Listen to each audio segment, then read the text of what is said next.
Episode 72 విరహవేదన. Arjun జోబ్లో నుంచి ఫోన్ని తీసుకున్న సానియా వైపు అవాక్కై చూస్తాడు అతడు. మరోవైపు మైత్రిక సానియా ఎక్కడ తనకి పోటీగా వస్తుందో అని భయపడుతుంది.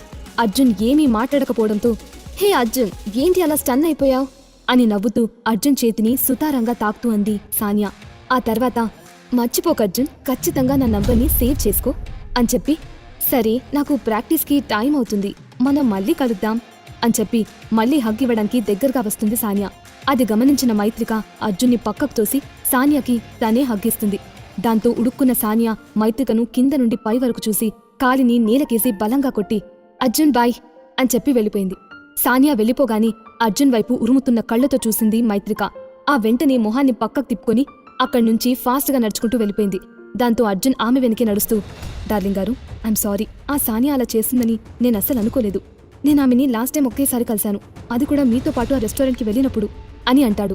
అతని మాటలు విన్నాక మైత్రిక నడక కాస్త స్లో అయింది. దాంతో తన మాటలు పనిచేస్తున్నాయి అని అనుకున్న అర్జున్, నిజం డార్లింగ్ గారు, నన్ను నమ్మండి అని అంటాడు. అప్పటికి కాస్త అనుమానంగానే అర్జున్ వైపు చూస్తూ అతనికి దగ్గరగా వెళ్ళి, ముందు నీ నెక్ దగ్గర బటన్స్ పెట్టుకో, నీ హాట్ బాడీని చూపిస్తే నాకు మాత్రమే చూపించు, వేరే ఎవరికి వద్దు, నువ్వు మొత్తం నాకే కావాలి, అర్థమైందా అని అతని కళ్లల్లోకి కళ్ళు పెట్టి చూస్తూ అంది మైత్రిక. అలా అంటున్నప్పుడు మైత్రిక కళ్ళు చాలా డేంజరస్గా అనిపించాయి. తన కళ్లను షార్ప్గా పెట్టి అర్జున్ వైపు చూసింది మైత్రిక. ఆమె చూపుకి కాస్త జడిసినా ఆమె కోపంలో కూడా మైత్రిక చాలా అందంగా అనిపించడంతో ఐ లవ్ యూ డార్లింగ్ అని టక్కున అన్నాడు అర్జున్.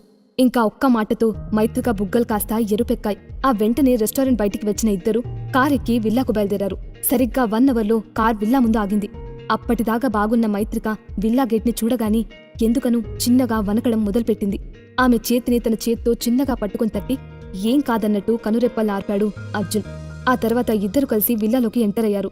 ఇంట్లోకి అడుగుపెట్టిన అర్జున్ మైత్రికలకు పనివాళ్లు అర్జున్ సామాన్లను బయట పడేయడం కనిపించింది. అక్కడ ఏం జరుగుతుందో అర్థం కాని మైత్రిక విల్లాలోకి వెళ్లి, ఏం జరుగుతుంది అసలు ఇక్కడ? ఇవన్నీ అర్జున్ సామాన్లు కదా, వీటినెందుకు బయటకు పడేస్తున్నారు అని అడిగింది. అర్జున్ తన సామాన్ల వైపు తీక్షణంగా చూస్తూ లోపలికి నడిచాడు. వాటిని అలా చూసిన అతనికి ఎందుకనో బాధగా అనిపించింది. ఇంకా దేనికి, నీ వేస్ట్ మొగడ్ని బయట గెంటేనాకి అని అంటూ సోఫా కౌచ్ నుంచి ఓ వాయిస్ వినిపించింది. అటుగా చూసిన మైత్రికకు సోఫా పైన గంభీరమైన ఎక్స్ప్రెషన్స్తో కూర్చొని ఉన్న సంగీత కనిపించింది. అంతలో మైత్రిక వెనకాలే వచ్చిన అర్జున్ని చూసి కోపంగా పైకి లేచి నించుంది ఆమె. విషయం అర్థం కావడంతో, అమ్మా, అర్జున్ నా భర్త, నువ్వు అతన్ని నా నుంచి దూరం చేయాలనుకోవడం ఎంతవరకు కరెక్ట్ అని కోపంగా చూస్తూ అడిగింది మైత్రిక. ఏంటి భర్త అంటూ హేళనగా నవ్వి ఆ తర్వాత అర్జున్ని పైనుండి కింద వరకు చీప్గా చూసి, ఎవరిని పట్టుకొని నా భర్త అంటున్నావు? ఈ ట్రాష్ గాడ్నా? వీడొక వేస్ట్ ఇల్లరిక పనుడు, మన ఇంట్లో ఏళ్ల తరబడి ఖాళీగా ఉంటూ ఫ్రీగా తిని పడుకుంటున్నాడు. వీడి వల్ల మనకి సొసైటీలో ఎలాంటి పేరుందో తెలుసా?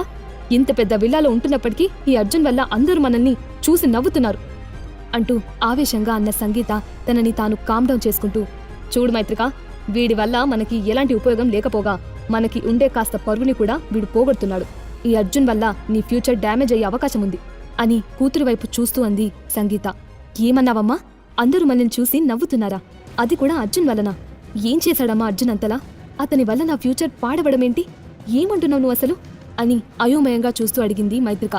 అతనేం చెయ్యట్లేదు కాబట్టే అలా అంటున్నాను. నిన్ను పెళ్లి చేసుకున్న మొదట్లో ఏమో తనేదో సాఫ్ట్వేర్ జాబ్ చేస్తున్నానని చెప్పాడు. కానీ తీరా చూస్తే ఎక్కువగా ఇంట్లోనే ఉంటూ ఖాళీగా తిరుగుతున్నాడు. పోనీ ఆస్తి అంతస్తులేమైనా ఉన్నాయా అంటే అవి కూడా లేవు. నువ్వేమో వర్మ వంశానికి వైస్ ప్రెసిడెంట్వి, ఈ విల్లాకి ఓనర్వి. ఇంకా వీడు నీకు ఏ విధంగా ఉపయోగపడతాడనుకుంటున్నావు అని అర్జున్ని చూసి పళ్ళు కొరుకుతూ అంది సంగీత. అమ్మా, నీకు ఆస్తులు అంతస్తులే ముఖ్యమేమో, కానీ నాకు నా అర్జున్ ముఖ్యం. అర్జున్ ఎక్కడుంటే నేను అక్కడే ఉంటాను, అది బయటైనా లోపలైనా సరే అంటూ కోపంగా చూస్తూ తెగేసి మీద చెప్పింది మైత్రిక. తన మాటలకు ఏమాత్రం చలించని మైత్రికను చూసి వెంటనే తన మెలోడ్రామాను మొదలుపెట్టింది సంగీత. తక్కున నేలపై కూర్చొని ముక్కు చీదుతూ, అంతేలే మైత్రిక, అంతే, నువ్విలా అంటావని నేను అస్సలు ఊహించలేదు. తల్లిని కదా, నా బిడ్డ బాగుండాలని అనుకున్నాను, తప్ప అని చీర కొంగుతో నీళ్లు రాని కళ్ళను తుడుచుకుంటూ ముక్కు చీదుతూ అంది సంగీత. అప్పటికి మైత్రిక చిరాగ్గా మొహం తిప్పుకొని ఉండటంతో, సరే మైత్రిక, ఇక నీకు ఈ అమ్మతో ఎలాంటి సమస్య ఉండదు. నువ్వు నీ వేస్ట్ మొగుడుతో హ్యాపీగా ఉండు. నేను నీకు జాహ్నవికి దూరంగా వెళ్ళిపోతాను, తిరిగి రాని లోకానికి వెళ్ళిపోతాను అని అంటూ అటు దగ్గరగా ఉన్న గోడకు తలని బాదుకుంటుంది సంగీత. ఉన్నట్టుండి సంగీత అలా చేయడంతో ఏం చేయాలో అర్థం కాక అయోమయంగా చూస్తూ, అమ్మా, ఏం చేస్తున్నావు నువ్వు? పిచ్చి దాన్ని పట్టిందా నీకు అని అంటూ పరుగున తన తల్లి దగ్గరికి వెళ్ళింది మైత్రిక. సంగీతని వెనుక నుంచి చూస్తే ఆమె తన తలని చాలా గట్టిగా గోడకేసి కొట్టుకుంటుందేమో అనిపిస్తుంది. కానీ వాస్తవానికి ఆమె తల గోడని కనీసం తాకను కూడా తాకట్లేదు. ఇదంతా కూతురి మెప్పు కోసం ఆమె ఆడుతున్న డ్రామా. కంగారుగా తన తల్లి వైపు చూస్తున్న మైత్రికతో "వద్దు మైత్రిక, నన్ను ఆపుకు" అని అంటూ మరింతగా డ్రామా చేయడం మొదలుపెట్టింది సంగీత. అంతలో "అతయ్య, మేము లేని టైంలో గ్రానీ గాని ఇక్కడికి వచ్చిందా?" అని అక్కడ డైనింగ్ టేబుల్ మీదున్న టీ కప్స్ ని చూసి అడిగాడు అర్జున్. ముందు రోజు సులోచనను కలిసినప్పటి నుంచి మైత్రికను అర్జున్ నుంచి ఎలా విడదీయాలా అని ఆలోచిస్తున్న సంగీత సులోచన ప్రమోద్ల కోసమని తెచ్చిన టీ కప్స్ ని వాష్ చేయడం మర్చిపోయి వాటిని కనీసం అక్కడి నుంచి తీయకుండా ఉంచేసింది. దాంతో వాటిని చూసిన అర్జున్కి అనుమానం వచ్చింది. అర్జున్ మాటలతో తలని గోడకేసి బాదుకుంటున్నది కాస్త ఆగిపోయి ఎక్కడ తన ప్లాన్ బయటపడుతుందో అని భయంతో గుటకలు మింగుతుంది సంగీత. టక్కున ఏమై సమాధానం చెప్పాలో అర్థం కాక "ఏ అర్జున్, నా ఇంటికి ఎవరు వస్తే నీకెందుకు?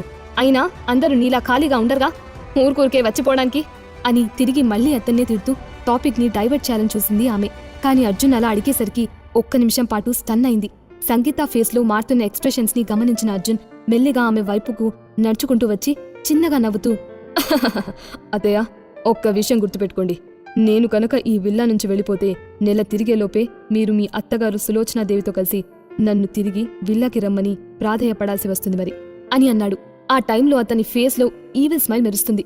అర్జున్ మాటలను వినగాని సంగీత మరింత పెద్దగా నవ్వుతూ "ఏంటేంటి, మేం నిన్ను తిరిగి విల్లాకి రమ్మని అడుక్కుంటామా?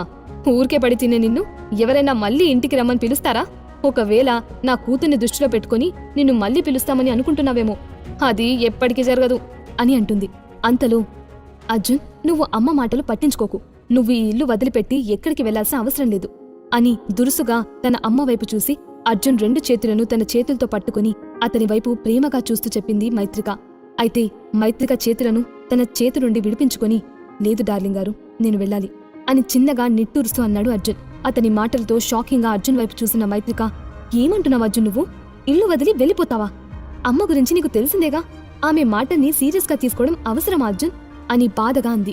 "లేదు డార్లింగ్ గారు, కొన్ని రోజులు నేను బయటుండి రావడమే మంచిదని నాకు అనిపిస్తుంది" అని మైత్రిక నుండి తన మొహాన్ని పక్కకు తిప్పుకుంటూ అన్నాడు అర్జున్. దాంతో తన హృదయం 1000 ముక్కలైనంత బాధ కలిగింది మైత్రికకు. అర్జున్కి తన సర్వస్వాన్ని అర్పించుకున్న రోజు నుంచి అతన్ని వదిలి మైత్రిక ఒక్క రోజు కూడా ఉండలేకపోయింది. అర్జున్ తనకి కొద్ది రోజులు దూరంగా ఉంటాడన్న ఆలోచన కూడా ఆమె భరించలేకపోతుంది. తన కళ్లల్లో నీళ్లు తిరగడంతో అర్జున్కి తన వీపుని చూపిస్తూ అటుగా తిరిగి నించుంది మైత్రిక. మెల్లిగా తన కన్నీళ్లను ఎవరికీ తెలియకుండా తుడుచుకుంది. కాని అర్జున్కి అన్నీ తెలుస్తున్నాయి. మైత్రిక బాధని అర్జున్ ఫీల్ అవుతున్నాడు. మెల్లిగా ఆమె వైపు నడిచి "డార్లింగ్ గారు, నేను మళ్ళీ త్వరలోనే వచ్చేస్తాను కదా, జస్ట్ కొన్ని రోజులంతే, నన్ను నమ్మండి" అని అటుగా తిరిగిన మైత్రికను తన వైపుకి తిప్పుకుంటూ అన్నాడు అర్జున్. అతను మెల్లిగా మైత్రిక మొహాన్ని తన చేత్తో పట్టుకుని పైకెత్తగా తన అందమైన పెద్ద పెద్ద కళ్లతో అర్జున్ వైపు కోపంగా చూసిన మైత్రిక "నీ ఇష్టం, ఏం చేసుకుంటావో చేసుకో" అని అంది. "సరే, మరి నేను వెళ్తున్నాను" అని మైత్రిక చెవి దగ్గర ఉన్న జుట్టును కాస్త పక్కకి జరిపి ఆమె చెవిలో చిన్నగా అన్నాడు అర్జున్. అతని మాటలకు ఎలాంటి రియాక్షన్ ఇవ్వకుండా ఫేస్ ని పక్కకి తిప్పుకుంది మైత్రిక.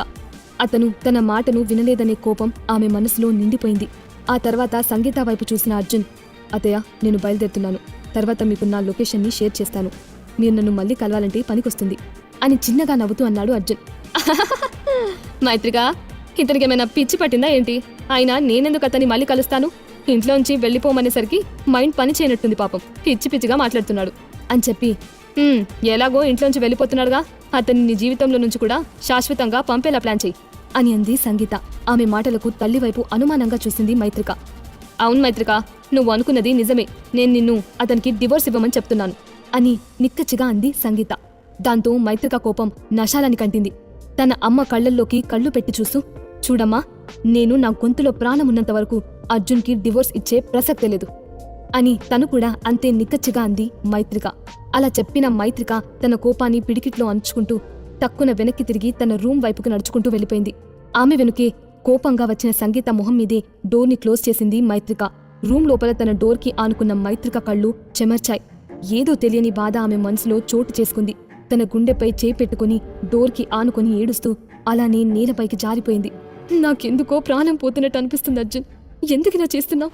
అమ్మ వెళ్ళిపోమన్నంత మాత్రాన అలా వెళ్ళిపోతావా? నా గురించి ఆలోచించవా?"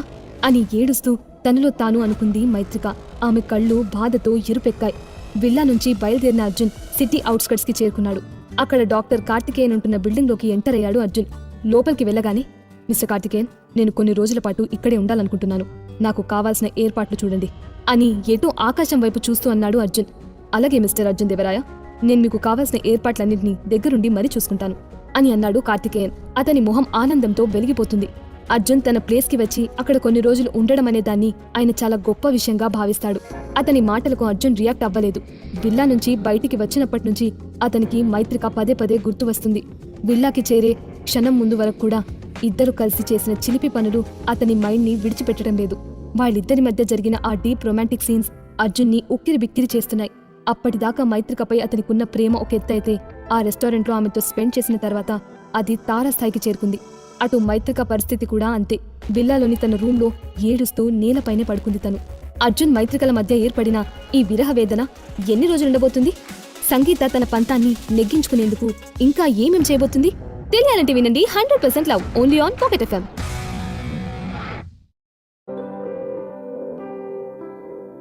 Episode 73 Karim Lala restaurant. Cloud peak top విల్లాని వదిలి సిటీ అవుట్స్కట్స్ లోని డాక్టర్ కార్తికేయన్ ఇంటికి వెళ్లాడు అర్జున్. మైత్రికకు దూరంగా వచ్చినప్పటి నుంచి అతని మైండ్ నిండా ఆమె ఆలోచనలే మెదులుతున్నాయి. అప్పటికే రాత్రి సమయమైంది. ఆకాశంలో చందమామ నిండుగా ఉన్నాడు. చల్లని గాలి నిండు జాబిల్ని బాల్కనీలో నుంచి ఆకాశం వైపు చూస్తూ, డార్లింగ్ గారు, మీరు అక్కడ నా గురించి ఆలోచిస్తుంటారని నాకు తెలుసు. కానీ కొన్ని రోజుల పాటు మనకి ఎడబాటు తప్పదు. నా మనసంతా కూడా మీ ఆలోచనలే ఉన్నాయి. నేను మిమ్మల్ని చాలా మిస్ అవుతున్నాను అని బాధగా చూస్తూ మైత్రికను తలుచుకుంటూ అన్నాడు. మిస్టర్ అర్జున్, మీ రూమ్ రెడీ అయింది. మీరు వెళ్ళి రెస్ట్ తీసుకోండి అని వంగి గౌరవంగా చూస్తూ చిన్నగా నవ్వుతూ అన్నాడు. అప్పుడే అక్కడికి వచ్చిన కార్తికేయన్. దానికి అర్జున్ సరే అన్నట్టు చిన్నగా తలూపాడు. ఆ తర్వాత లోపలికి వచ్చిన అర్జున్ నేరుగా సలీంభాయ్ ఉన్న గదికి వెళ్లాడు. అర్జున్ అటుగా వెళ్లడం గమనించిన కార్తికేయన్ అతని వెనకే లోపలికి వచ్చాడు. మిస్టర్ అర్జున్, నేను సలీంభాయ్ త్వరగా కోలుకోవడానికి కొన్ని అరుదైన పవర్ఫుల్ మూలికలతో అతనికి రోజు స్నానం చేపిస్తున్నాను. వాటి వల్ల అతనిప్పుడు చాలా పవర్ఫుల్గా తయారయ్యాడు అని అంటూ అటుగా ఏవో ఎక్సర్సైజెస్ చేస్తున్న సలీంభాయ్ని చూపిస్తూ గర్వంగా ఫీల్ అవుతూ అన్నాడు కార్తికేయన్. మంచి కండలు తిరిగిన శరీరంతో లైట్ బ్రౌన్ కలర్ స్కిన్ టోన్తో అక్కడక్కడ గాయాలున్నప్పటికీ చాలా హాట్గా కనిపిస్తున్నాడు సలీంభాయ్. అతని వైపు చూసిన అర్జున్ చిన్నగా నవ్వి, చూడబోతే ఒక పెద్ద పుల్ని సైతం ఎదిరించేలా ఉన్నాడు. దట్స్ గుడ్ అని చెప్పి కార్తికేయన్ వైపు థ్యాంక్స్ అన్నట్టు చూశాడు. It's my pleasure mister Arjun Devaraya అని వంగి మరీ వినయంగా అన్నాడు కార్తికేయన్. ఎవరో మాట్లాడుతున్నట్టు అనిపించడంతో వెనక్కి తిరిగిన సలీంభాయ్, అర్జున్ నువ్వా అని ఆశ్చర్యంగా చూస్తూ అన్నాడు. అర్జున్ అతన్ని చూసి చిన్నగా స్మైల్ ఇవ్వడంతో, ఎప్పుడొచ్చావు అర్జున్? నీతో మాట్లాడాలని చాలా రోజులుగా అనుకుంటున్నాను. నా ఈ ప్రెజెంట్ లైఫ్ ఒక పునర్జన్మ లాంటిది. అది కూడా నువ్వు పెట్టిన భిక్ష అర్జున్. ఇది నేను ఎన్నటికీ మర్చిపోలేను. మీకోసం నేను నా ప్రాణాల్ని కూడా లెక్క చేయను అని అన్నాడు సలీంభాయ్. అక్కడ టేబుల్ దగ్గరున్న చైర్లో కూర్చుని టేబుల్ పైన ఉన్న టీని కప్లోకి పోసుకుని జోబ్లోంచి సిగరెట్ని తీసి నోట్లో పెట్టుకుని వెలిగిస్తూ, సలీంభాయ్, ముందు మీరు పూర్తిగా కోలుకోవటమే నాకు కావాలి. ఆ తర్వాత జరగబోయే ఈ అర్జున్ నాటకాన్ని నేను ముందు నడిపిస్తాను అని ఈవీ లుక్తో చూస్తూ అన్నాడు అర్జున్. నువ్వు ఏం చెప్పినా చేయడానికి నేను సిద్ధంగా ఉన్నాను అర్జున్ అని తన చేతి పిడికిల్ని ఛాతీపై వాల్చి గౌరవంగా వంగి మరీ అన్నాడు సలీంభాయ్. నిప్పులు కక్కే పులి కళ్ళలా ఉన్న సలీంభాయ్ కళ్ళను చూసి అర్జున్ కళ్ళు చిన్నగా మెరిశాయి. తాను చేయబోయే పనికి సరైన వ్యక్తిని ఎంచుకున్నానని మనసులో అనుకుని చిన్నగా నవ్వుకున్నాడు. ఆ సమయంలో వాళ్ళిద్దరూ ఆర్ఆర్ఆర్ సినిమాలోని అల్లూరి సీతారామరాజు, కొమరం భీముడు క్యారెక్టర్స్లా అనిపించారు. సలీంభాయ్ మండే కళ్ళు నిప్పుల్లా ఉంటే అర్జున్ కళ్ళు అతి భయంకరమైన లోతున్న సముద్రపు నీటి అలల్లా ఉన్నాయి. అక్కడే ఉండి వాళ్ళు చెప్పేవన్నీ వింటున్న కార్తికేయన్ వైపు చూసి అక్కడి నుంచి వెళ్ళిపోమన్నట్టు ఒక చూపుని విసిరాడు అర్జున్. ఆ ఎక్స్ప్రెషన్స్ వెనుకున్న మీనింగ్ అర్థమై వెంటనే అక్కడి నుంచి వెళ్ళిపోయాడు డాక్టర్ కార్తికేయన్. సరే, ఇంకొన్ని రోజులు నేను ఇక్కడే ఉంటాను. నువ్వు పూర్తిగా కోలుకున్నావని తెలిసిన వెంటనే నువ్వు తీర్చుకోవాల్సిన రివెంజ్ గురించి మనం మాట్లాడుకుందాం అని చెప్పి సిగరెట్ పఫ్ని వదులుతూ కుర్చీలోంచి లేచాడు అర్జున్. అక్కడి నుంచి వెళ్లబోతున్నవాడు కాస్త, రివెంజ్ వద్ద అర్జున్ అని అన్న సలీంభాయ్ మాటలు విని ఆగిపోయాడు. అతని మాటలకి వెనక్కి తిరిగి చూసిన అర్జున్ వైపే తీక్షణంగా చూస్తూ, మనం చేయాల్సింది రివెంజ్ తీర్చుకోవడం కాదు అర్జున్, మనం వాడిని చంపేయాలి అని ఉరిమే కళ్లతో చూస్తూ అన్నాడు సలీంభాయ్. ఆ సమయంలో అతని పిడికిలు బిగుసుకున్నాయి. పళ్ళు పటపటమని కొరుకుతూ తన కోపాన్ని అదుపు చేసుకునేందుకు ప్రయత్నించాడు సలీంభాయ్. దాని గురించి నువ్వేం వర్రీ అవ్వకు సలీంభాయ్, నువ్వు అతన్ని గుర్తుపట్టగలిగితే చాలు, అంతా అనుకున్నట్టే జరుగుతుంది అని అన్నాడు అర్జున్. నిగూఢ గుప్తంగా ఉన్నట్టు కనిపిస్తున్న అర్జున్ కళ్ళను చూసిన సలీంభాయ్, చిమ్మ చీకట్లో కూడా నేను వాడిని గుర్తుపట్టగలను అర్జున్, ఎందుకంటే నాకు కావాల్సింది వాడి చావు అని అన్నాడు. అతని మాటల్లోని కసి యొక్క తీవ్రత చాలా ఎక్కువగా ఉంది. తను చంపాలి అనుకుంటున్న వ్యక్తి కనుక ఇప్పుడు తన ముందుంటే వాడి పీక పిసికి చంపేసి దూలానికి వాడి శవాన్ని వేలాడదీసేలా ఉన్నాడు సలీంభాయ్. సరే, నువ్వు రెస్ట్ తీసుకో భాయ్, మనం రేపు పొద్దున 8 గంటలకి ఒక పని మీద బయటికి వెళ్తున్నాం అని అన్నాడు అర్జున్. ఆ తర్వాత తిన్నగా తన రూంలోకి వెళ్ళిపోయాడు. లోపలికి వచ్చిన అర్జున్ని చూసి గౌరవంగా తలలు వంచి నిలబడ్డారు మధుసూదన్, కార్తికేయన్. బాస్, మీరు సలీంభాయ్ విషయంలో ఎలాంటి రెస్ట్ తీసుకోకండి. మీరు ఒక్క మాట చెప్పండి చాలు, ఆ శక్తి ప్రామిన్స్ ని నామరూపాలు లేకుండా చేస్తాను, అందులోని ఎవరిని వదిలిపెట్టాను అని లాయల్గా అర్జున్ వైపు చూస్తూ అన్నాడు మధుసూదన్. అతనికి ఆల్రెడీ తెలుసు నెక్స్ట్ అర్జున్ తీసుకోబోయే స్టెప్ నేరుగా శక్తి ప్రావిన్స్ పతనం వైపే అని.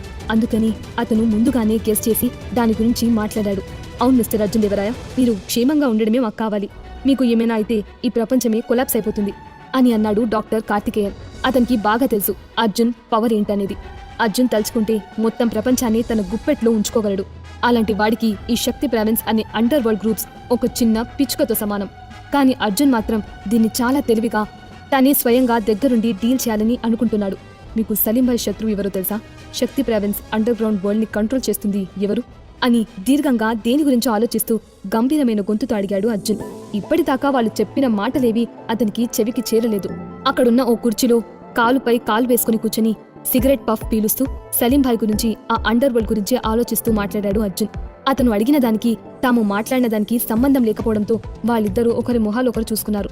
ఆ తర్వాత మధుసూదన్ మాట్లాడుతూ, బాస్, అతని పేరు మన్సూఖ్ భాయ్, కానీ అతను తన పేరుని ప్రెజెంట్ విరాజ్ దేవరాయగా మార్చుకున్నాడు అని స్ట్రెయిట్ గా అర్జున్ వైపు చూస్తూ అన్నాడు. ఆ మాటలు విన్న అర్జున్ కనుబొమ్మలు ముడిపడ్డాయి. అతని కళ్లల్లోని చూపు ప్రళయాన్ని సృష్టిస్తుంటే ఎర్రగా మారిన కళ్లను చిన్నవి చేసి చూశాడు అర్జున్.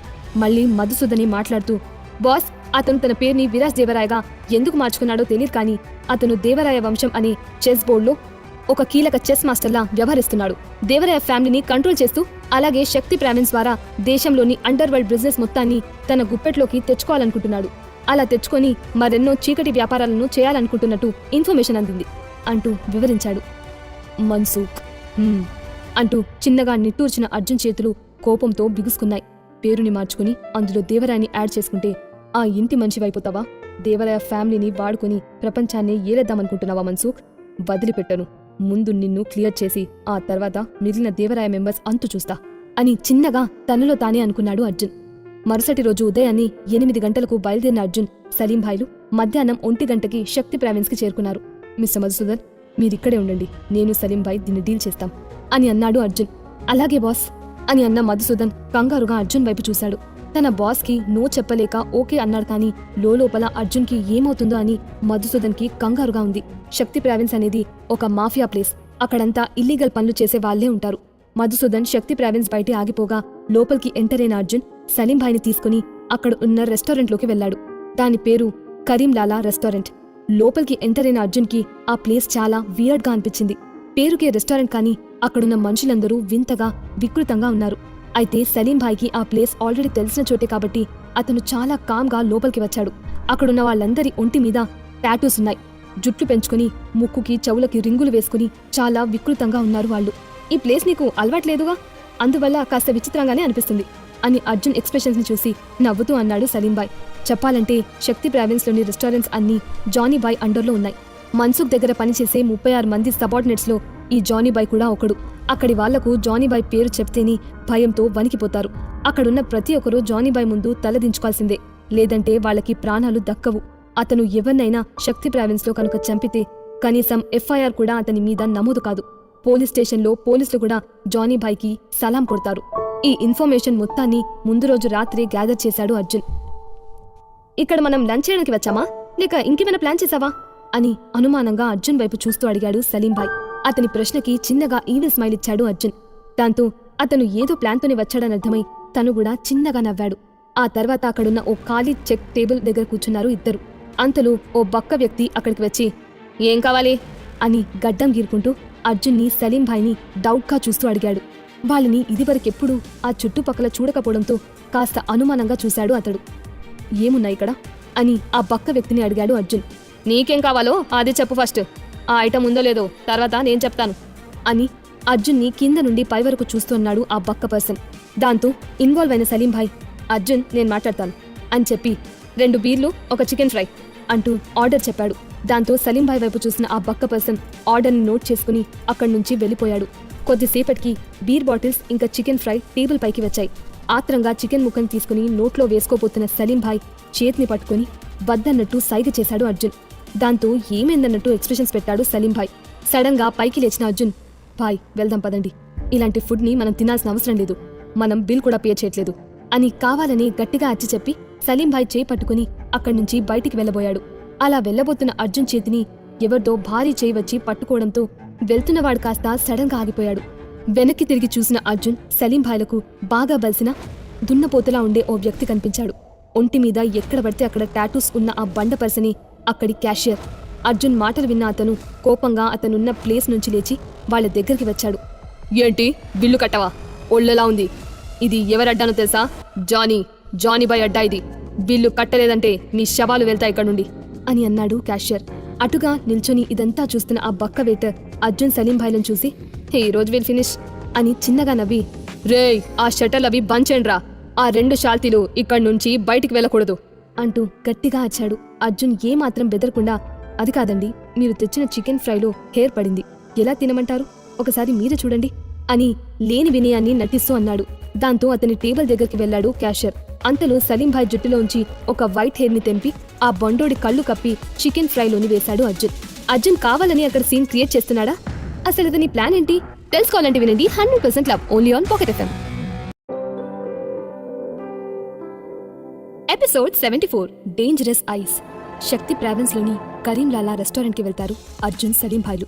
సలీం భాయ్ 2 బీర్లు, ఒక చికెన్ ఫ్రైని ఆర్డర్ చేయగా చికెన్ ఫ్రైలో హెయిర్ పడిందంటూ డ్రామా స్టార్ట్ చేస్తాడు అర్జున్ ఎవరికీ తెలియకుండా ఆ చికెన్ ఫ్రైలోకి సలీం భాయ్ హెయిర్ ని వేయడం వల్ల టేబుల్ దగ్గరికి వెళ్లిన బండోడికి ఆ ప్లేట్లో ఒక వైట్ హెయిర్ కనిపిస్తుంది.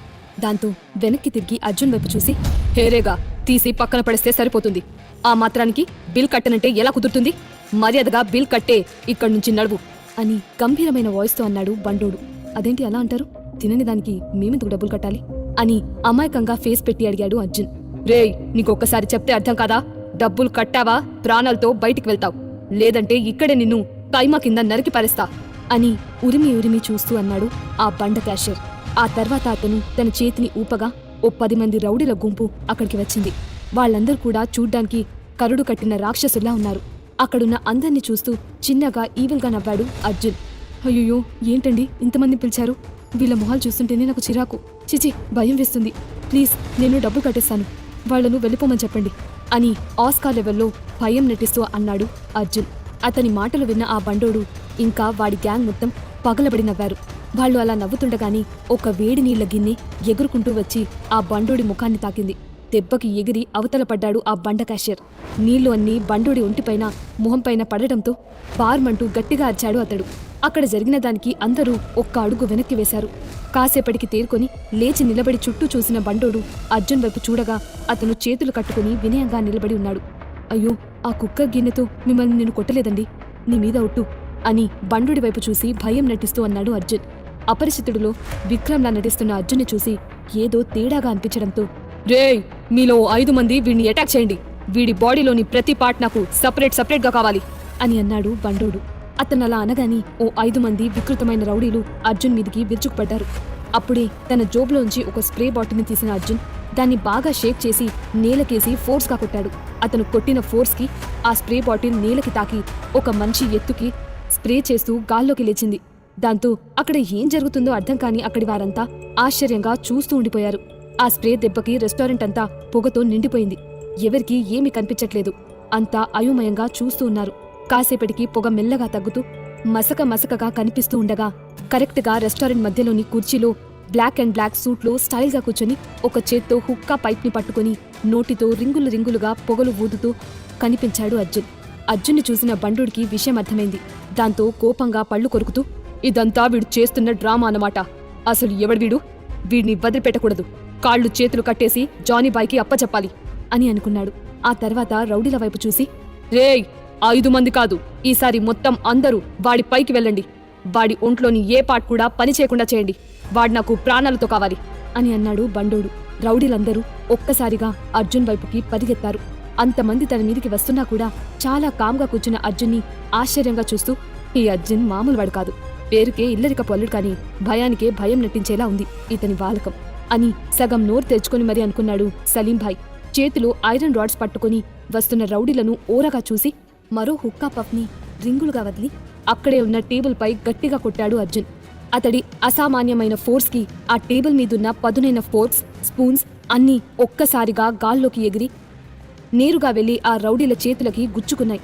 దాంతో వాళ్ళ చేతుల్లో ఉన్న ఐరన్ రాడ్స్ అన్నీ నేలపై పడిపోయాయి. రౌడీలంతా ఆ దెబ్బకి గట్టిగా అర్ధనాదాలు పెట్టారు. అర్జున్ చేసిన ఫోర్త్ స్టంట్ మార్షల్ ఆర్ట్స్ లోని సీక్రెట్ టెక్నిక్. దాన్ని గమనించిన బండోడు తన బట్టతల మీద చేయి పెట్టి రుద్దుకుంటూ, వీడెవడో సీనియర్ లెవెల్ మార్షల్ మాస్టర్లా ఉన్నాడు, వీడిని చాలా తెలివిగా డీల్ చేయాలి అని చిన్నగా తనలో తానే గునుకుతూ, రేయ్ ఈసారి వాడిని తెలివిగా అటాక్ చేయండి. 5 మంది వెనుక నుంచి, మిగతా 5 మంది ముందు నుంచి అటాక్ చేయండి. అప్పుడు వాడు ఏం చేసినా తప్పించుకోలేడు అని తన పక్కనే ఉన్న రౌడీతో అన్నాడు. వాళ్ల మాటలు అర్జున్ చెవిని దాటిపోలేదు. దాంతో బిగ్గరగా నవ్వడం మొదలుపెట్టాడు అర్జున్. రేయ్ ఏంట్రా చూస్తున్నారు, వెళ్ళి వాడిని అటాక్ చేయండి. ఈసారి ఎట్టి పరిస్థితుల్లోనూ మిస్ అవ్వకూడదు అని అన్నాడు బండోడు. అతను చెప్పినట్టుగాని వెనుక నుంచి 5 మంది సీక్రెట్గా, ముందు నుంచి 5 మంది అటాక్ చేయడానికి వెళ్లారు. అర్జున్ మాత్రం కామ్గా హుక్కా పీలుస్తున్నాడు. అంతలో అతనికి దగ్గరగా వెళ్లిన రౌడీలు అంతా ఒకేసారి అతన్ని పట్టుకోవాలని చూశారు. పట్టుకునేదైతే పట్టుకున్నారు కానీ అర్జున్ని మాత్రం వాళ్ళు పట్టుకోలేదు. వాళ్ల చేతులను మెరుపు వేగంతో మారుస్తూ ఒకరిని మరొకరు పట్టుకునేలా చేశాడు అర్జున్. చిక్కుముడిలా ఒకరిని మరొకరు పట్టుకున్న ఆ రౌడీలు తమ చేతులను ఎంతకీ విడిపించుకోలేకపోయారు. అంతలో అర్జున్ ఇచ్చిన పంచ్కి అంతా ఒక్కసారిగా పైకి ఎగిరి దూరంగా పడ్డారు. తను మాత్రం చాలా కామ్గా లేచి నించున్నాడు అర్జున్. ఎవడ్రా నువ్వు, ఏం కావాలి నీకు అని వణుకుతూనే భయంగా అడిగాడు బండోడు. అర్జున్ నేరుగా వచ్చి వాడి పీక పట్టుకుని, మీ జానీబాయ్ ఎక్కడున్నాడు అని గంభీరమైన స్వరంతో అడిగాడు. అతను వచ్చింది జానీబాయ్ కోసమని అర్థం కాగాని ఆ బండోడి కళ్ళు పెద్దవయ్యాయి. ఏం మాట్లాడకుండా అర్జున్ని భయంగా చూస్తూ ఉండిపోయాడతడు. చెప్తావా లేక చేస్తావా అని తీవ్రమైన గొంతుతో అడిగాడు అర్జున్. అతని కళ్లల్లోని చంపాలనే ఇంటెన్షన్ అతి భయంకరంగా కనిపిస్తుంది. దాన్ని గమనించిన బండోడికి ప్యాంటు తడిసిపోతుంది. ఇక లాభం లేదని అతని గొంతుని మరింత బిగిస్తాడు అర్జున్. గొంతు మరింత బిగియడం వల్ల వచ్చిరాని మాటలతో, బాయ్ శక్తి ప్రావిన్స్ శివారు ప్రాంతంలోని ఓ పాడుబడిన ఫ్యాక్టరీలో ఉన్నాడు అంటూ ప్రతి పదాన్ని పలకలేక పలుకుతాడు బండోడు. తనకి కావాల్సిన ఇన్ఫర్మేషన్ రావడంతో బండోడిని వదిలిపెట్టి పదవెళ్దాం అని అన్నాడు అర్జున్. నేల మీద దెబ్బలతో పడి దొర్లుతున్న రౌడీలను దాటుకుంటూ ముందుకి కదిలాడు అర్జున్. అతని వెనకే వెళ్లాడు సలీంభాయ్. అర్జున్ ఆగు అంటూ వేగంగా అతన్ని చేరుకున్న సలీంభాయ్ అతనితో పాటి నడుస్తూ నమ్మలేనట్లుగా అర్జున్ వైపు చూసి, అర్జున్ నువ్వు నాకు ఇవాళ చాలా విచిత్రంగా కనిపిస్తున్నావు, ఇంత శక్తి నీలో ఎలా సాధ్యం అని అడిగాడు. దానికి ఏం సమాధానం చెప్పకుండా చిన్నగా నవ్వాడు అర్జున్. అతని నవ్వు సలీంభాయ్ ప్రశ్నకు సమాధానం త్వరలోనే తెలుస్తుందన్నట్టుగా ఉంది. ముంబై మొత్తంలో ఒక వేస్ట్ అల్లుడుగా ముద్ర వేసుకున్న అర్జున్ ఇక్కడ మాత్రం ఒక డ్రాగన్లా విరుచుకుపడటం చూసి నివ్వెరపోయాడు సలీంభాయ్. మరోవైపు శక్తి ప్రావిన్స్ శివార్లోని ఓ పాతబడిన ఫ్యాక్టరీలో, చూడు నేను నిన్ను ఏమి చేయను, నేను చాలా మంచివాణ్ణి, ఇదంతా మా బాస్ చెప్తేనే చేశాను, ఏం చేయమంటావు చెప్పు, మామూలుగా అడిగితే మీ నాన్న ఆ 50 కోట్లను ఇవ్వట్లేదు, అందుకే ఇలా చేయాల్సి వచ్చింది అంటూ పొడవాటి చెక్కకు కట్టేసిన ఓ అమ్మాయి బుగ్గలు తడుతూ అన్నాడు జానీభాయ్. ఆ తర్వాత తన కుర్చీలో కూర్చుని పక్కనే టేబుల్ పై ఉన్న గ్రీన్ టీ తాగడం మొదలుపెట్టాడు. అతను 2వ సిప్ వేస్తుండగా సడన్ గా మొబైల్ రింగ్ అవ్వడంతో కాల్ లిఫ్ట్ చేశాడు జానీభాయ్. జానీ మర్యాదగా నా కూతుర్ని వదిలిపెట్టు, లేదంటే నేను ప్రాణాలతో వదలను అంటూ ఓ గొంతు అతి భయంకరంగా వినిపించింది. దాంతో రాక్షసంగా నవ్విన జానీభాయ్, చూడు మిస్టర్ ఖాన్, ఇప్పుడు నువ్వు అరవకూడదు, ప్రాధేయపడాలి, ఎందుకంటే నీ ఇంటి చిలుక ఇప్పుడు నా దగ్గరుంది, ఆ విషయం మర్చిపోకు అని క్రూరంగా నవ్వుతూ అన్నాడు. దాంతో తనని తాను తమాయించుకున్న ఖాన్, జానీ ప్లీజ్ నా కూతుర్ని వదిలే, నీకు ఏం కావాలంటే అది నేనిస్తాను, ఎంత డబ్బు కావాలన్నా నేనిస్తాను అని నిదానంగా వణుకుతున్న గొంతుతో అన్నాడు. జానీ మళ్లీ చిన్నగా నవ్వి, అలాగే వదిలిపెడతా, కానీ నువ్వు మన్సుఖ్ బాయ్ చెప్పినట్లు 50 కోట్ల అమౌంట్ ని శక్తి ప్రావిన్స్ కి సేఫ్ గా పంపించాలి, లేదంటే నీ కూతురి శవాన్ని ముంబై బీచ్ శివారుల్లో వెతుక్కోవాల్సుంటుంది అని చెప్పి టక్కున ఫోన్ని కట్ చేశాడు. అతనలా కాల్ని కట్ చేశాడో లేదు, ఆ ఫ్యాక్టరీ షట్టర్ని ఎవరో గట్టిగా తడుతున్న శబ్దం వినబడింది. దాంతో తల తిప్పి అటుగా చూసిన జానీబాయ్, ఎవర్రాది, ఇలాంటి ఇంపార్టెంట్ మ్యాటర్ని డీల్ చేస్తుంటే ఈ టైంలో ఎవరు అని సీరియస్ గా చూస్తూ అని, రేయ్ మీరు ఆ పిల్ల ఎక్కడికి పారిపోకుండా చూడండి, నేను మనోళ్లతో వెళ్లి ఆ వచ్చినోళ్ల పని పట్టేసి వస్తాను అని అంటూ ఫ్యాక్టరీ షట్టర్ వైపు వెళ్లాడు. షట్టర్ని తెరవండ్రా అని చెప్పి చేతిలోకి పొడవాటి కత్తిని తీసుకుని నిల్చున్నాడు జానీ. అయితే అతని మనుషులు షట్టర్ని తీసేలోపే ఆ షట్టర్ 2గా విరిగిపోయింది. ఆ షట్టర్ పై ఉన్న పిడికిలి గుర్తు తలెత్తి అటుగా చూసిన జానీబాయ్కి పూర్తిగా పొగ నిండున్న ఆ గదిలోకి వస్తున్న ఓ ఆకారం కనిపించింది. కళ్ళు నులుముకొని మరి చూసి, ఎవడ్రా నువ్వు, ఏం పని నీకిక్కడ? షట్టర్ని విరగొట్టగాని పెద్ద తురుముమని అనుకుంటున్నావా? నేనెవరో తెలుసా నీకు? జానీ భాయ్, శక్తి ప్రావిన్స్ కా షేర్ అంటూ అరిచాడు అతడు. అంతలో పొగ పూర్తిగా తొలగిపోయి ఎదురుగా ఉన్న అర్జున్ కనిపించాడు. ఎవడివే నువ్వు షట్టర్ని విరగొట్టావంటే నేను నమ్మాలా? నువ్వు నీ బక్క బాడీ అని అంటూ నవ్వుతున్న జానీకి అర్జున్ వెనుక నుండి పక్కకు వచ్చిన సలీం భాయ్ కనిపించాడు. దాంతో జానీ భాయ్కి గుండె గొంతులోకి వచ్చినంత పనైంది. భయంతో గుటికలు మింగుతూ, సలీం భాయ్, నువ్వు నిజమేనా? నువ్వు చనిపోలేదా? అదేలా సాధ్యం అని వణుకుతున్న గొంతుతో అన్నాడు. సలీం అతనికి ఎలాంటి సమాధానమివ్వకుండా చిన్నగా ఈవెల్ నవ్వు ఒకటి నవ్వాడు. అతని నవ్వులోని తన రివెంజ్ లుక్ చాలా క్లియర్గా తెలుస్తుంది. ఏంటి, ఎవడీడు? వీడిని వెంట పెట్టుకుని వచ్చి మమ్మల్ని చంపేద్దామనే అని అంటూ అర్జున్ని ఉద్దేశించి అంటూ పగలబడి నవ్వాడు జానీ భాయ్. అంతలో అర్జున్ మాట్లాడుతూ, చూడు జానీ, నేను నీకు 3 ఆప్షన్స్ ఇస్తున్నాను అని చెప్పి, 1 చావు, 2ది కూడా చావే, 3ది మాత్రం నువ్వు నా దగ్గర కుక్కలా పడుండటం అని అతని కళ్లల్లోకి సీరియస్గా చూస్తూ అన్నాడు. అర్జున్ కళ్ళ వైపు చూసిన జానీకి అతని చూపుకే వెన్నులో వణుకు పుట్టింది. అయినప్పటికీ తనను తాను తమాయించుకొని హేళనగా అర్జున్ వైపు చూసి నవ్వుతూ, ఏంటేంటి, నువ్వు నన్ను చంపేస్తావా? అసలు ఎవడా నువ్వు? ఈ సలీం భాయ్కి అసిస్టెంట్వా?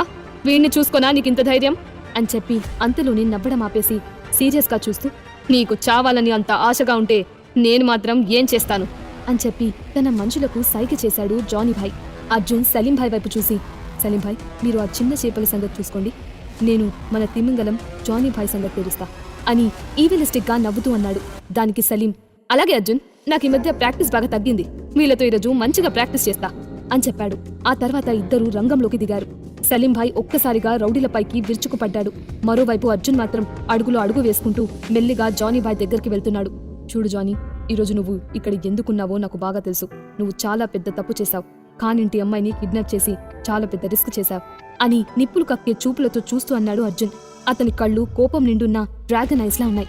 అర్జున్ మాటలకు షాక్ అయిన జానీ భాయ్, నీకు విషయం ఎలా తెలిసింది అని అనుమానంగా చూస్తూ భయంగా అడిగాడు. అర్జున్కి ఆ కిడ్నాప్ గురించి ఎలా తెలిసింది? అతనికి ఖాన్ ఫ్యామిలీకి ఉన్న సంబంధం ఏంటి? తెలియాలంటే వినండి 100% love only on pocket FM. Episode 75. ఇంట్లో ఇల్లాలు, వంటింట్లో ప్రియురాలు. జానీ భాయ్ చేసిన కిడ్నాప్ గురించి అర్జున్ అతన్ని అడగడంతో తనకెలా తెలిసిందని అడుగుతూ ఆశ్చర్యంగా చూస్తాడు అతడు. అతడి మొహం పాలిపోయింది. ఆ కిడ్నాప్ చాలా కాన్ఫిడెన్షియల్ మ్యాటర్. దాని గురించి వాళ్ళకి ఎలా తెలిసిందా అని బుర్ర గీక్కుంటూ ఆలోచిస్తాడు జానీ.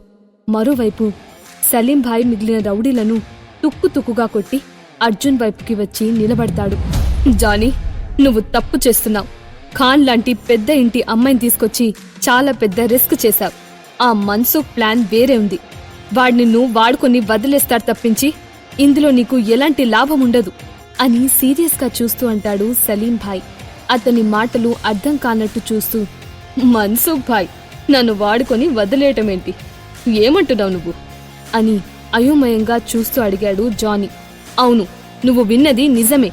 ఈ మిషన్ కంప్లీట్ అయ్యాక అతన్ని అడ్డు తొలగించుకోవాలని ప్లాన్ వేశాడు. ఒకసారి డబ్బు చేతికందాక కిడ్నాప్ కేసును నీ మీద తోసి తను డబ్బు మొత్తాన్ని స్వాధీనం చేసుకోవాలని చూస్తున్నాడు. అతను డబ్బుతో ఎంజాయ్ చేస్తుంటే నువ్వేమో జైల్లో చిప్పకూడు తినాల్సి వస్తుంది. ఇదే జరగబోయేది అని అన్నాడు సలీం భాయ్. లేదు, అలా జరగడానికి వీల్లేదు అని అరుస్తూ నేలపైకి జారిపోయాడు జానీ. అతను ఎప్పుడు కాల్ చేసినా కూడా మన్సూఖ్ గాని అతని అనుచరుల నుంచి గాని పొడిగాని రెస్పాన్స్ వచ్చేది.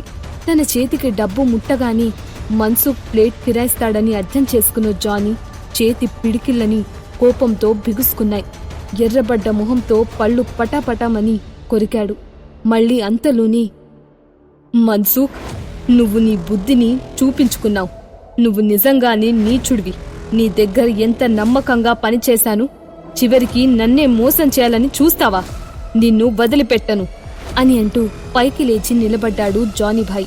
శక్తి ప్రావిన్స్ మొత్తం ఖాన్ కూతురి కిడ్నాప్ గురించి తెలిసి దద్దరిల్లింది.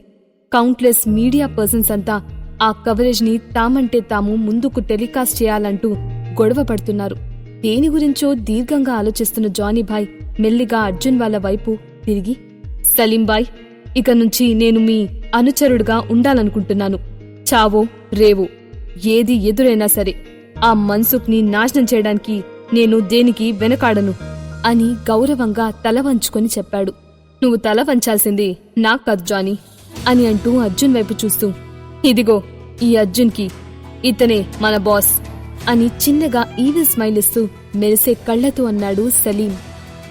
అతని మనసులో అర్జున్పై ఆరాధనాభావం ఏర్పడింది. తన ఛాతిపై పిడికిలతో 2 సార్లు తట్టి అర్జున్ వైపు సలాం అన్నట్టు చూశాడు. దాంతో జానీ కూడా అర్జున్ వైపు ఆరాధనా భావంతో చూస్తూ, బాస్, నన్ను మీ అనుచరుడిగా స్వీకరిస్తారని నేను కోరుకుంటున్నాను అంటూ తన పిడికిల్ని ఛాతిపై ఉంచి వంగి గౌరవంగా నమస్కరిస్తూ అన్నాడు. జానీ, నువ్వు వెంటనే నీ బ్యాంక్ కార్డ్ని నాకివ్వు అని తను అడిగిన దానికి సమాధానమివ్వకుండా సీరియస్గా చూస్తూ అన్నాడు అర్జున్. దాంతో అయోమయంగా చూసిన జానీ, బ్యాంక్ కార్డ్ ఎందుకు బాస్ అని ఏమీ అర్థం కానట్టు చూస్తూ చిన్నగా గునిగాడు. అంతలో అర్జున్ చూపులో ఉన్న సీరియస్నెస్ ని గమనించి సైలెంట్ గా తన బ్యాంక్ కార్డ్ని తీసి అతనికిచ్చాడు. ఆ కార్డ్ని ఫోటో తీసుకుని తిరిగి జానీ చేతిలోకి విసిరేశాడు అర్జున్. దాంతో అయోమయంగా చూస్తున్న జానీ వైపు చూసి, ఖాన్ ఫ్యామిలీ నుంచి నువ్వు ఇప్పటిదాకా కలెక్ట్ చేసిన గోల్డ్ ఇంకా డబ్బు మొత్తాన్ని నాకు రిటర్న్ చెయ్యి అని చెప్పి, అలాగే నీ అకౌంట్కి 50 కోట్ల అమౌంట్ ట్రాన్స్ఫర్ అవుతుంది, దాన్ని మన్సుఖ్కి పంపించి ఖాన్ డబ్బులు ఇచ్చేశాడని చెప్పు అని అన్నాడు అర్జున్. అలా చెప్తున్న అర్జున్ మొహం చాలా కామ్గా ఉంది. అయితే జానీ బాయ్ మాత్రం నోరు తెరుచుకొని మరి అర్జున్ వైపు చూస్తున్నాడు. ఏంటి, 50 కోట్ల అమౌంట్ నాకు ట్రాన్స్ఫర్ అవుతుందా? ఇప్పటికిప్పుడు ఇతడు అంత డబ్బుని నాకు ఎక్కడి నుంచి పంపిస్తాడు? ఇతను నాతో ఏమైనా జోక్ చేస్తున్నాడా అని అనుమానంగా అనుకుంటూ అర్జున్ వైపు చూశాడు జానీ. ఆ నెక్స్ట్ సెకండే జానీ ఫోన్కి ఒక మెసేజ్ వచ్చింది. ఆ మెసేజ్ చూసిన జానీ చేతులు వణకడం స్టార్ట్ అయింది. అతని అకౌంట్లోకి 50 కోట్ల అమౌంట్ ట్రాన్స్ఫర్ అయినట్టు ఆ మెసేజ్లో రాసి ఉంది. దాంతో నమ్మలేనట్లుగా అర్జున్ వైపు చూశాడు అతడు. ఆ వెంటనే హిస్టీరియా వచ్చిన వాళ్ల అరుస్తూ, 50 కోట్లు 50 కోట్లు, ఇది నిజమేనా అంటూ కళ్ళు నులుముకొని మరీ అర్జున్ని ఆ మెసేజ్ని మార్చి మార్చి చూశాడు జానీ. అంత తక్కువ సమయంలో అంత పెద్ద అమౌంట్ని సింగిల్ ట్రాన్సాక్షన్లో పంపిన అర్జున్ని ఒక వింతలా చూశాడు అతడు. ఇతను మామూలు వ్యక్తి కాదు, ఇలాంటి వాడికి బానిసగా ఉన్నా తప్పులేదు అని అనుకుని ఫుల్ స్మైల్ ఫేస్తో అర్జున్ వైపు చూసి ఆర్మీ ఆఫీసర్లా స్ట్రెయిట్ గా నించున్నాడు జానీ భాయ్. ఆ వెంటనే అర్జున్ అతని వైపు చూసి చిన్నగా నవ్వి, లెట్స్ గో అని చెప్పి ఆ ఫ్యాక్టరీ లోపలికి కదిలాడు. అతని వెంటే లోపలికి వెళ్లారు సలీం ఇంకా జానీ. సలీం వేగంగా నడుస్తూ అర్జున్ని చేరుకుని, అర్జున్, నువ్వు నిజంగా అంత పెద్ద అమౌంట్ ని అతనికి ట్రాన్స్ఫర్ చేశావా? నువ్వు తొందరపడ్డావేమో, అతను ఆ డబ్బుతో పారిపోతే అని అనుమానంగా చూస్తూ జానీని ఉద్దేశించి అడిగాడు. నువ్వేం కంగారు పడకు భాయ్, అది నాకు చాలా చిన్న అమౌంట్. అలాగే ఆ డబ్బును తీసుకుని పారిపోయేంత ధైర్యం అతడు చేయలేడు. ఒకవేళ అలా ఎవరైనా చేస్తే వాళ్ళు ఈ భూమి మీద ప్రాణాలతో ఉండరు అని చిన్నగా చెప్పి ఈవిల్ స్మైల్ ఇచ్చాడు అర్జున్. ఏంటి, 50 కోట్లు చిన్న అమౌంటా? ఈ అర్జున్ మామూలుడు కాదు అని మనసులో అనుకుంటూ నడుస్తున్న వాడల్లా ఆగిపోయి అక్కడి నిల్చున్నాడు సలీం భాయ్. షాక్ కొట్టిన కాకిలా స్టక్ అయిపోయాడు అతడు. అర్జున్ ఎంత పవర్ఫుల్ పర్సను అంచనా వేసిన సలీం భాయ్కి మైండ్ బ్లాక్ అయింది. అప్పుడే వెనుక నుంచి వస్తున్న జానీ సలీం భాయ్కి డాష్ ఇచ్చి మరీ వెక్కిలిగా నవ్వుతూ ముందుకి కదిలాడు. అతను కావాలని అలా చేశాడని అర్థమై జానీ వైపు గుర్రుగా చూశాడు సలీం. ఆ తర్వాత తను కూడా అర్జున్ని ఫాలో అయ్యాడు. ఫ్యాక్టరీ లోపలికి వెళ్లిన అర్జున్ అక్కడున్న మనుషుల వైపు చూసి, ఆ అమ్మాయికి కట్టిన కట్లను విప్పండి అని సీరియస్ గా చూస్తూ గంభీరమైన గొంతుతో అన్నాడు. దాంతో అతన్ని ఒక పిచ్చివాడ్లా చూసి, ఎవడ్రా నువ్వు అంటూ అర్జున్ పైకి రాబోతున్న తన మనుషుల వైపు కోపంగా చూస్తూ, ఆగండి, ఎంత ధైర్యముంటే మన బాస్ పైకే దాడికి వెళ్తారు అంటూ సీరియస్ గా చూస్తూ అరిచాడు జానీ భాయ్. అతని అరుపులు విన్న అక్కడి రౌడీలందరూ అయోమయంగా ఒకరినొకరు చూసుకుంటూ అర్జున్ వైపు చూసి గౌరవంగా వంగి వెనక్కి వెళ్లిపోయారు. ఆ వెంటనే, బాస్ చెప్పినట్లు చేయండి, ఆ అమ్మాయికి కట్టిన కట్లను విప్పండి అంటూ అరిచాడు జానీ. వెంటనే కొంతమంది రౌడీలు వేగంగా వెళ్లి ఆ అమ్మాయికి కట్టిన కట్లను విప్పారు. ఆ అమ్మాయి మెల్లగా కళ్ళు తెరిచి తన చుట్టూ ఉన్న వాళ్లను చూసింది. ఆమె జుట్టు చిందరవందరగా మొహంపై పడి ఉండడంతో ఆమెను ఇంతకుముందే ఎక్కడో చూసినట్టు అనిపించినా అర్జున్ దాన్ని సీరియస్ గా తీసుకోలేదు. అతను తన జేబులో నుంచి సిగరెట్ తీసి వెలిగించుకుంటూ వేరే వైపుకు తిరిగి నిల్చున్నాడు. సలీం భాయ్ ముందుకు వెళ్లి ఆ అమ్మాయిని జాగ్రత్తగా తీసుకుని అర్జున్ దగ్గరికి వచ్చాడు. అటుగా తిరిగి ఉన్న అర్జున్ని చూసి, నన్ను కాపాడినందుకు మీకు చాలా థ్యాంక్స్ అంటూ కృతజ్ఞతగా చూసింది ఆ అమ్మాయి. మరేం పర్వాలేదు, నువ్వు ఇక రెస్ట్ తీసుకో, నిన్ను మీ వాళ్ల దగ్గరికి నా మనుషులు చేరుస్తారు అని అటుగానే చూస్తూనే రింగులు రింగులుగా పొగలు వదులుతూ అన్నాడు అర్జున్. అతని వాయిస్ ని ఇంతకుముందు ఎక్కడో విన్నట్టు అనిపించడంతో కళ్ళు నులుముకొని మరీ అర్జున్ వైపు చూసి, ఇతను తనే కదా, ఇతను అర్జున్ అని ఆనందంగా మనసులో అనుకుని చటుక్కున వెనక నుంచి అతన్ని హక్ చేసుకుంటుంది ఆ అమ్మాయి. దాంతో అక్కడున్న వారందరూ షాక్ అవ్వగా అర్జున్ ఆ అమ్మాయిని విడిపించుకొని వెనక్కి తిరిగి, ఏ అమ్మాయి, అసలు నువ్వు నీ గురించి అని ఏదో చెప్పబోతున్న వాడల్లా ఆగిపోయి ఆశ్చర్యంగా ఆ అమ్మాయి వైపు చూస్తూ, సానియా నువ్విక్కడా అంటూ షాకింగ్గా చూస్తూ నుంచున్నాడు. అర్జున్ అని ఎగ్జైటింగ్గా అంటూ మళ్లీ చటుక్కున అర్జున్ని కరుచుకుంది సానియా. అతి కష్టం మీద ఆమె నుండి విడిపించుకొని 2 అడుగులు వెనక్కి వెళ్లి నించున్నాడు అతడు. వామ్మో, ఈ పిల్లంటిక్కడా అని మనసులో అనుకుంటూనే ఏదో రియలైజ్ అయినట్టు సానియా వైపు చూస్తూ, అంటే ఈ సానియా అని అనుకుంటూ ఆశ్చర్యంగా చూశాడు అర్జున్. ఏ అర్జున్, ఏంటి అలా దూరంగా వెళ్తున్నా? నేనంటే నీకు ఇష్టమని నాకు ముందే తెలుసు. నా కోసం ఇంత పెద్ద సాహసం చేశావా? నన్ను కాపాడడానికి ఇంత దూరం వచ్చావా? I love you Arjun, I love you so much అని అంటూ మళ్లీ అర్జున్ని హక్ చేసుకునేందుకు ముందుకు కదిలింది సానియా. దాంతో అర్జున్ టక్కున ఆమెకి చేతులు జోడించి నమస్కారం చేస్తూ వద్దన్నట్లుగా తల అడ్డంగా ఊపుతూ చూశాడు. అతని బిహేవియర్ కి చిన్నగా నవ్వుకుంది సానియా. యూ నాటీ, ఇంకా ఏంటి దూరం పెడుతున్నావ్ అని కొంటెగా అర్జున్ వైపు చూస్తూ తన జుట్టుని సరిచేసుకుని అతని దగ్గరికి వెళ్లబోయింది సానియా. సానియా, కాస్త శాంతించు, నువ్వు అక్కడే ఉండు అని చెప్పి గట్టిగా ఊపిరి పీల్చుకొని, నువ్వు ఖాన్ ఫ్యామిలీ అమ్మాయివా అని తన డౌట్ ని కన్ఫర్మ్ చేసుకోవడానికి అడిగాడు అర్జున్. దానికి సానియా అవునన్నట్టు నిలువుగా తలూపింది. సానియా పూర్తి పేరు సానియా ఖాన్. ఆమె తండ్రి సూర్ అహ్మద్ ఖాన్ కి ఒక్కగానొక్క కూతురు. అందువల్లే ఆయన తన కూతుర్ని చాలా గారాబంగా పెంచాడు. ఆ తర్వాత అర్జున్ సలీంభాయ్ వైపు చూసి, భాయ్, మీరు తన్ని జాగ్రత్తగా తీసుకెళ్లి ఖాన్ ఫ్యామిలీ వాళ్ళకి అప్పగించండి. నేను హోటల్కి వెళ్లి కాస్త రెస్ట్ తీసుకుంటాను అని అన్నాడు. సానియా వైపు చూడకుండా తల తిప్పుకున్నాడు అర్జున్. ఆమె మాత్రం అర్జున్ వైపే చూస్తూ, అదేంటి అర్జున్, నువ్వు నా కోసం రాలేదా?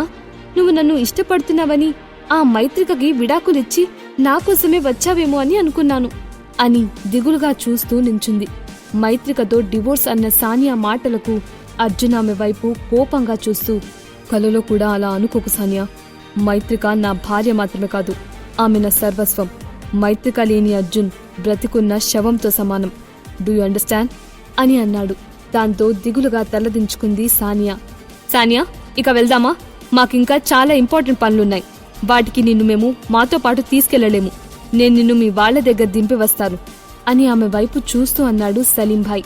కాని సానియా మాత్రం అర్జున్ వైపే క్వశ్చన్ మార్క్ ఫేస్తో చూస్తూ నించుంది. ఆమె ఇప్పటికీ అతని మాటలను నమ్మలేకుంది. తన గుండెని ఎవరో పిండేసినట్టు అనిపించడంతో గుండెపై చేయి పెట్టి గట్టిగా పట్టుకుంది. అర్జున్ వైపు అంత ప్రేమగా చూస్తున్న సానియాను చూసి అర్జున్ పై జెలసీగా ఫీల్ అయ్యాడు సలీం. ఆల్రెడీ పెళ్లైన అర్జున్ని సానియాని మార్చి మార్చి చూస్తూ నిల్చున్నాడు.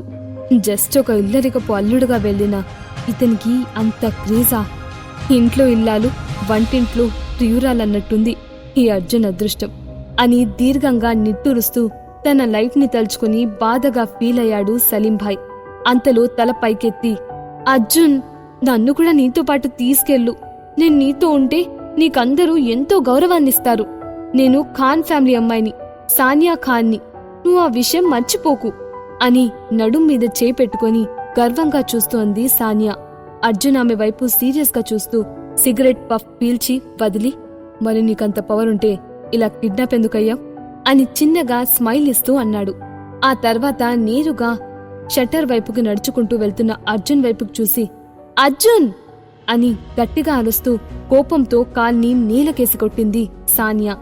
అతను కావాలనే తనని టీజ్ చేస్తున్నాడని అర్థమై చేతులు కట్టుకుని ఉడుక్కుంటూ చూసింది ఆమె. ఈ అర్జున్ అసలు నా గురించి ఏమనుకుంటున్నాడు? నేను తన భార్య కన్నా అందంగా ఉంటాను, ఆమె కన్నా హాట్గా ఉంటాను. ఇంత అందాన్ని కాదని ఎలా వెళ్ళిపోతాడు? ఈ మనిషికి కళ్ళు సరిగ్గా పనిచేయట్లేదనుకుంటా అని చిన్నగా గునుగుతూ చూస్తుంది సానియా.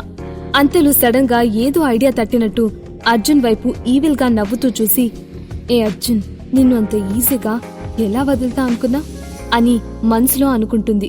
అప్పటికే షట్టర్ దగ్గరికి వెళ్లిపోయిన అర్జున్ దగ్గరికి పరుగున వెళ్లి, హే అర్జున్, ఇప్పుడు గనక నువ్వు నన్ను నీతో పాటు తీసుకెళ్లలేకపోతే నేను నీ భార్య దగ్గరికి వెళ్లి నీకు నాతో ఎఫైర్ ఉందని చెప్తా అని తోక తొక్కిన కోతిలా గట్టిగా అరుస్తుంది సానియా. దాంతో షట్టర్ బయటికి అడుగు పెడుతున్న వాడల్లా ఆగిపోయి వెనక్కి తిరిగి కోపంగా చూస్తూ పళ్ళు నూరాడు అర్జున్. అర్జున్ ఇప్పుడు ఏం చేయబోతున్నాడు? అతడు సానియాని తనతో పాటు తీసుకెళ్తాడా? ఈ విషయం మైత్రికకి తెలిస్తే అతని పరిస్థితి ఏంటి? తెలియాలంటే వినండి 100% love only on pocket FM. Episode 76 super duper plan. తనని కూడా అతనితో పాటు తీసుకుని వెళ్ళకపోతే తనకి అర్జున్తో ఎఫైర్ ఉందని మైత్రికకు చెప్తానని బెదిరిస్తుంది సానియా. దాంతో వెళ్తున్న వాడల్లా ఆగి సీరియస్ గా సానియా వైపు చూస్తాడు అర్జున్. ఆమె మాటలకు ఉడుక్కున్న అర్జున్ సానియా ఎక్కడ అన్నంత పని చేస్తుందో అన్న భయంతో సరే అని పళ్ళు కొరుకుతూనే అన్నాడు. ఆల్రెడీ తన భార్యకి దూరంగా ఉన్న అర్జున్ ఆ సానియా వల్ల ఆ దూరం ఎక్కడ పెద్దదవుతుందో అని లోపలే భయపడుతున్నాడు. అతని రియాక్షన్ కి నవ్వుతూ, పర్లేదు అర్జున్, నువ్వు కూడా భయపడతావన్నమాట అని అంది సానియా. ఆ వెంటనే పరుగులాంటి నడుకతో అర్జున్ని చేరుకుంది. హే అర్జున్, నిన్ను క్వశ్చన్ అడగాలి. నీకు బ్రదర్స్ ఎవరైనా ఉన్నారా అని ఏదో గెస్ చేసినట్టే అడిగింది సానియా. దాంతో అర్జున్ ఆమె వైపు గుర్రుగా చూసి టాపిక్ ని డైవర్ట్ చేస్తూ, కలిసిన మొదట్లో చాలా డీసెంట్ గా ఉండేదాన్ని, ఇప్పుడేంటి ఇలా తయారయ్యావు అని అడిగాడు. అది నాకు మా మాస్టర్ చెప్పాడు. పియానో ప్లే చేసేటప్పుడు చాలా డీసెంట్ గా బిహేవ్ చేయాలని. నా ఒరిజినాలిటీ అయితే ఇదే. నాకు నచ్చింది దొరికేదాకా వదలను. బ్లాక్మెయిల్ చేసైనా సరే సాధించాలని చూస్తా, అది సెకండ్ హ్యాండ్ అయినా సరే అని అర్జున్ని చూసి చిన్నగా కన్ను కొడుతూ అంటుంది సానియా. ఆమె కావాలని తనని ఉద్దేశించి అంటుందని అర్థమైనా తనకేం తెలియనట్టు దిక్కులు చూస్తూ వెళ్తున్నాడు అర్జున్. మళ్ళీ సానియానే మాట్లాడుతూ, అర్జున్, నేను నిన్ను ఇంకో క్వశ్చన్ అడగాలి అంటూ అర్జున్కి అడ్డంగా వెళ్లి నిలబడింది. అర్జున్ ఆమెను దాటుకొని పక్కకు వెళ్లి, అదేదో వెంటనే అడిగి చావు, నీ గోల భరించే ఓపిక నాకు లేదు అని అంటాడు. నేనిప్పుడప్పుడే చావలే గాని నువ్వు అసలు ఇల్లరికపు అల్లుడుగా ఎందుకు వెళ్ళావు? అది కూడా ఆ తొక్కులో వర్మ ఫ్యామిలీని ఎందుకు చూస్ చేసుకున్నావు? అదేదో నన్ను పెళ్లి చేసుకుని ఉండొచ్చుగా, నిన్ను నేను చాలా బాగా చూసుకుని ఉండేదాన్ని అని అతని మాటలకి ఏమాత్రం కోప్పడకుండా నవ్వుతూ అడిగింది సానియా. ఆమె మాటకు నడుస్తున్న వాడల్లా ఆగి సానియా వైపు నేరుగా నిలబడి చూస్తూ, ఎందుకంటే మెత్తగా ఉడికిన అన్నమే టేస్టీగా ఉంటుంది, ఉడకంది కాదు అని చెప్పి మళ్లీ వెనక్కి తిరిగి నడుచుకుంటూ వెళ్తాడు అర్జున్. అతని మాటలు మొదట్లో అర్థం కాకపోయినా కాసేపటికి వాటి వెనుకున్న మీనింగ్ అర్థమై, ఏ అర్జున్, అంటే ఏంటి? నేను ఉడకని అన్నమానా నీ ఉద్దేశం? యూ, నేను వదిలిపెట్టను అంటూ గట్టిగా అరుస్తుంది సానియా. వెనుకనే వస్తున్న సలీంభాయ్, జానీభాయ్ ఇంకా అతని మనుషులకు అర్జున్ మాటలర్థమై వాళ్లల్లో వాళ్లే ముసిముసిగా నవ్వుకుంటున్నారు. ఆ తర్వాత అంతా కలిసి అక్కడి నుంచి బయలుదేరారు. అదే రోజు రాత్రి అక్కడికి దగ్గరలో ఉన్న ఓ హోటల్లో ఎంతకీ అర్జున్ని వదిలిపెట్టి పోనంటూ అతని రూంలోని అతని బెడ్ పైనే ఉండిపోయింది సానియా. తనని ఎలా వదిలించుకోవాలా అర్థం కాక బుర్ర పీక్కుంటున్న అర్జున్ అదే సమయంలో ఎవరో డోర్ కొడుతున్న శబ్దం వినిపించడంతో వెంటనే వెళ్లి డోర్ ఓపెన్ చేశాడు. అతన్ని చూడగానే బాస్ అంటూ వినయంగా పిలిచాడు డోర్కి ఆనుకుని ఉన్న జానీభాయ్. అర్జున్, ఇప్పుడు వీడిని ఎందుకు పిలిచావు? మన మధ్యలో వీడు అవసరమా?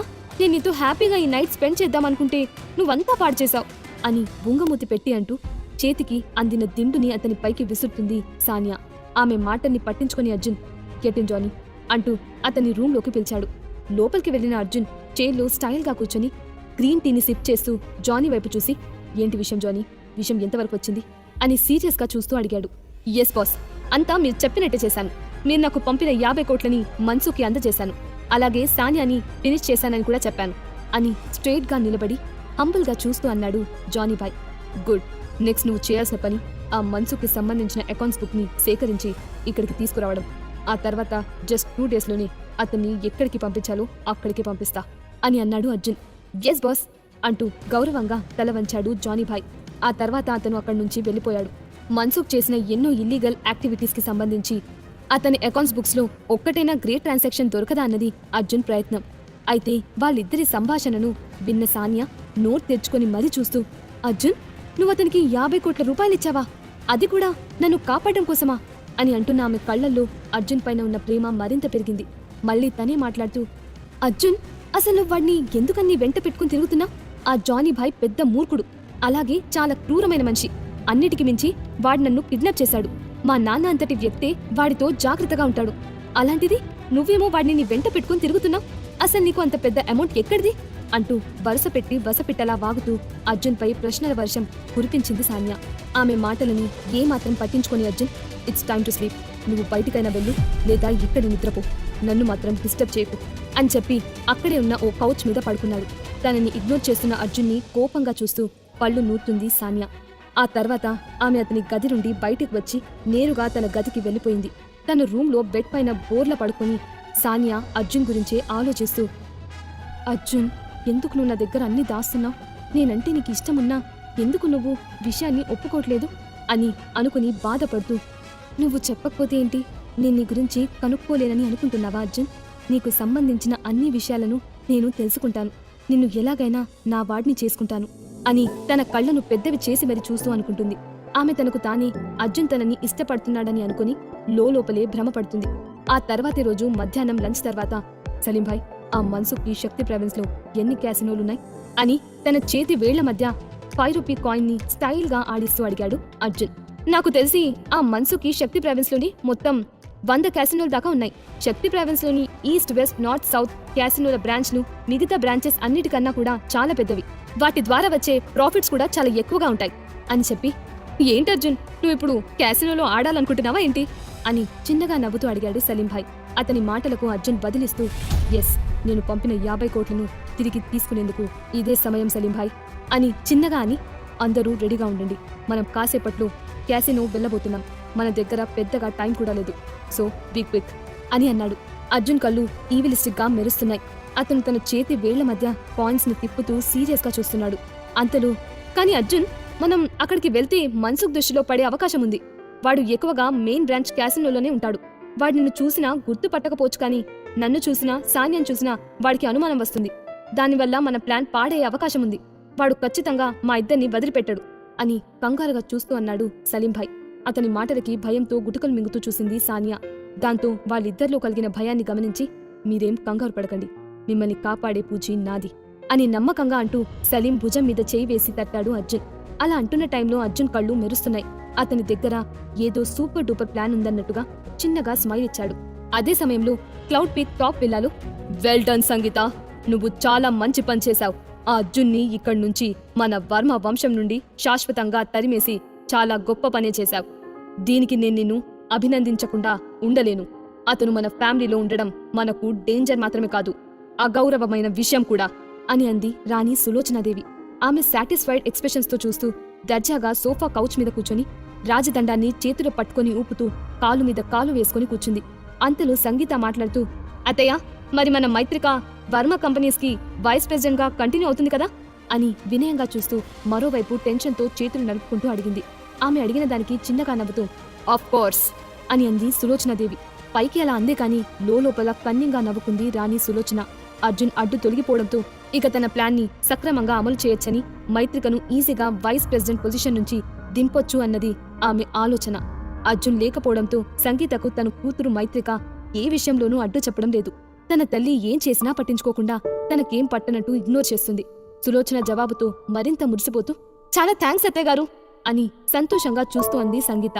అదే సమయంలో ఆ విల్లా యొక్క డోర్ బెల్ మోగింది. వెంటనే సంగీత వెళ్లి డోర్ తీయగా డోర్ బయట నించొని ఉన్న ఓ మిడిల్ ఏజ్ పర్సన్ కనిపించాడు. అతను కాస్ట్లీ అండ్ బ్రాండెడ్ షూస్ ఇంకా సూట్ వేసుకుని రెస్పెక్ట్ తో నిల్చుని ఉన్నాడు. గుడ్ ఆఫ్టర్నూన్ మేడం, నేను కొత్తగా అపాయింట్ అయిన ప్రాపర్టీ మేనేజర్ సురేష్ని. మిమ్మల్ని కలవడం నాకు చాలా సంతోషంగా ఉంది అని సంగీత వైపు చూసి గౌరవంగా వంగి మరీ నమస్కరించాడు ఆ వ్యక్తి. ఓ, మీరు ప్రాపర్టీ మేనేజర్ సురేషా? రండి రండి, లోపలికి రండి మిస్టర్ సురేష్. మా విల్లా చాలా పెద్దది, చూస్తున్నారుగా ఎంత విశాలంగా ఉందో. ఇంత పెద్ద విల్లాని మెయింటైన్ చేయాలంటే నా తల ప్రాణం తోకకి వచ్చేస్తుంది.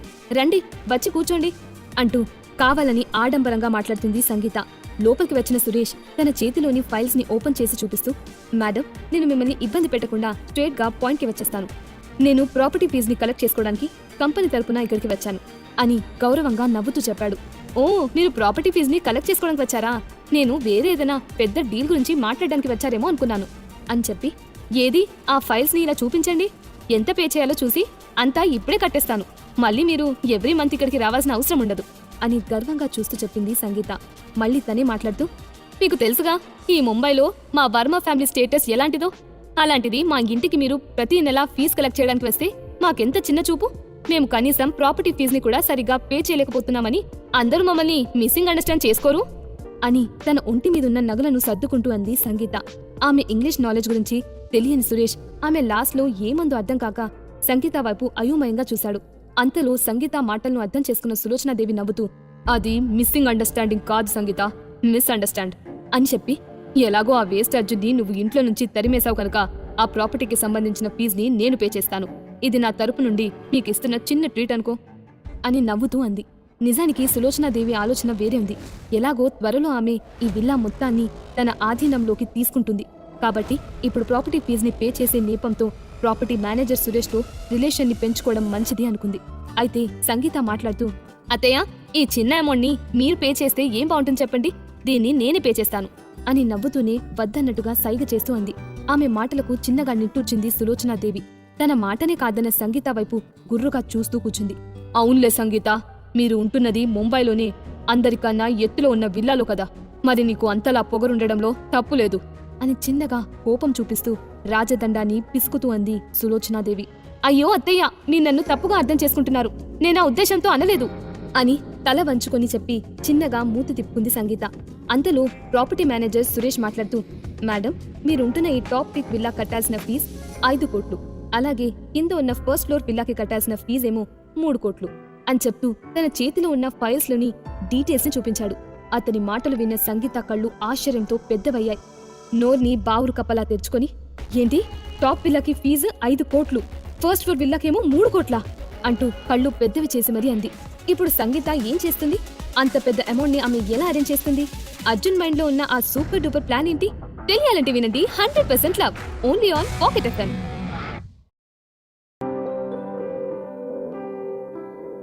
ఎపిసోడ్ 77. సలీం అనార్కలి. టాప్ విల్లాకి ప్రాపర్టీ ఫీజ్ 5 కోట్లని, ఫస్ట్ ఫ్లోర్ విల్లాకేమో 3 కోట్లని చెప్తాడు ప్రాపర్టీ మేనేజర్. అతని మాటలకు బావురు కప్పలా నోరు తెచ్చుకొని మరి చూస్తుంది సంగీత. ఆమె కొంతసేపటికి తేరుకొని, ఏమయ్యా, నువ్వు చెప్పేదేమైనా బావుందా? ఏమనుకుంటున్నావు నీ గురించి అసలు? పై విల్లాకి 5 కోట్లు, కింద విల్లాకేమో 3 కోట్ల. ఇంకా చెప్పు, ఇక్కడ గాలి పీల్చుకున్నందుకు 2 కోట్లు, నీళ్లు వాడుతున్నందుకు 8 కోట్లు, నిద్రపోతున్నందుకు 10 కోట్లు అని వెటకారంగా అంటుంది. మళ్ళీ సంగీతని మాట్లాడుతూ, చూడు మేనేజర్, మాకేమీ తెలీదనుకొని మమ్మల్ని మోసం చేయాలని చూస్తున్నావేమో.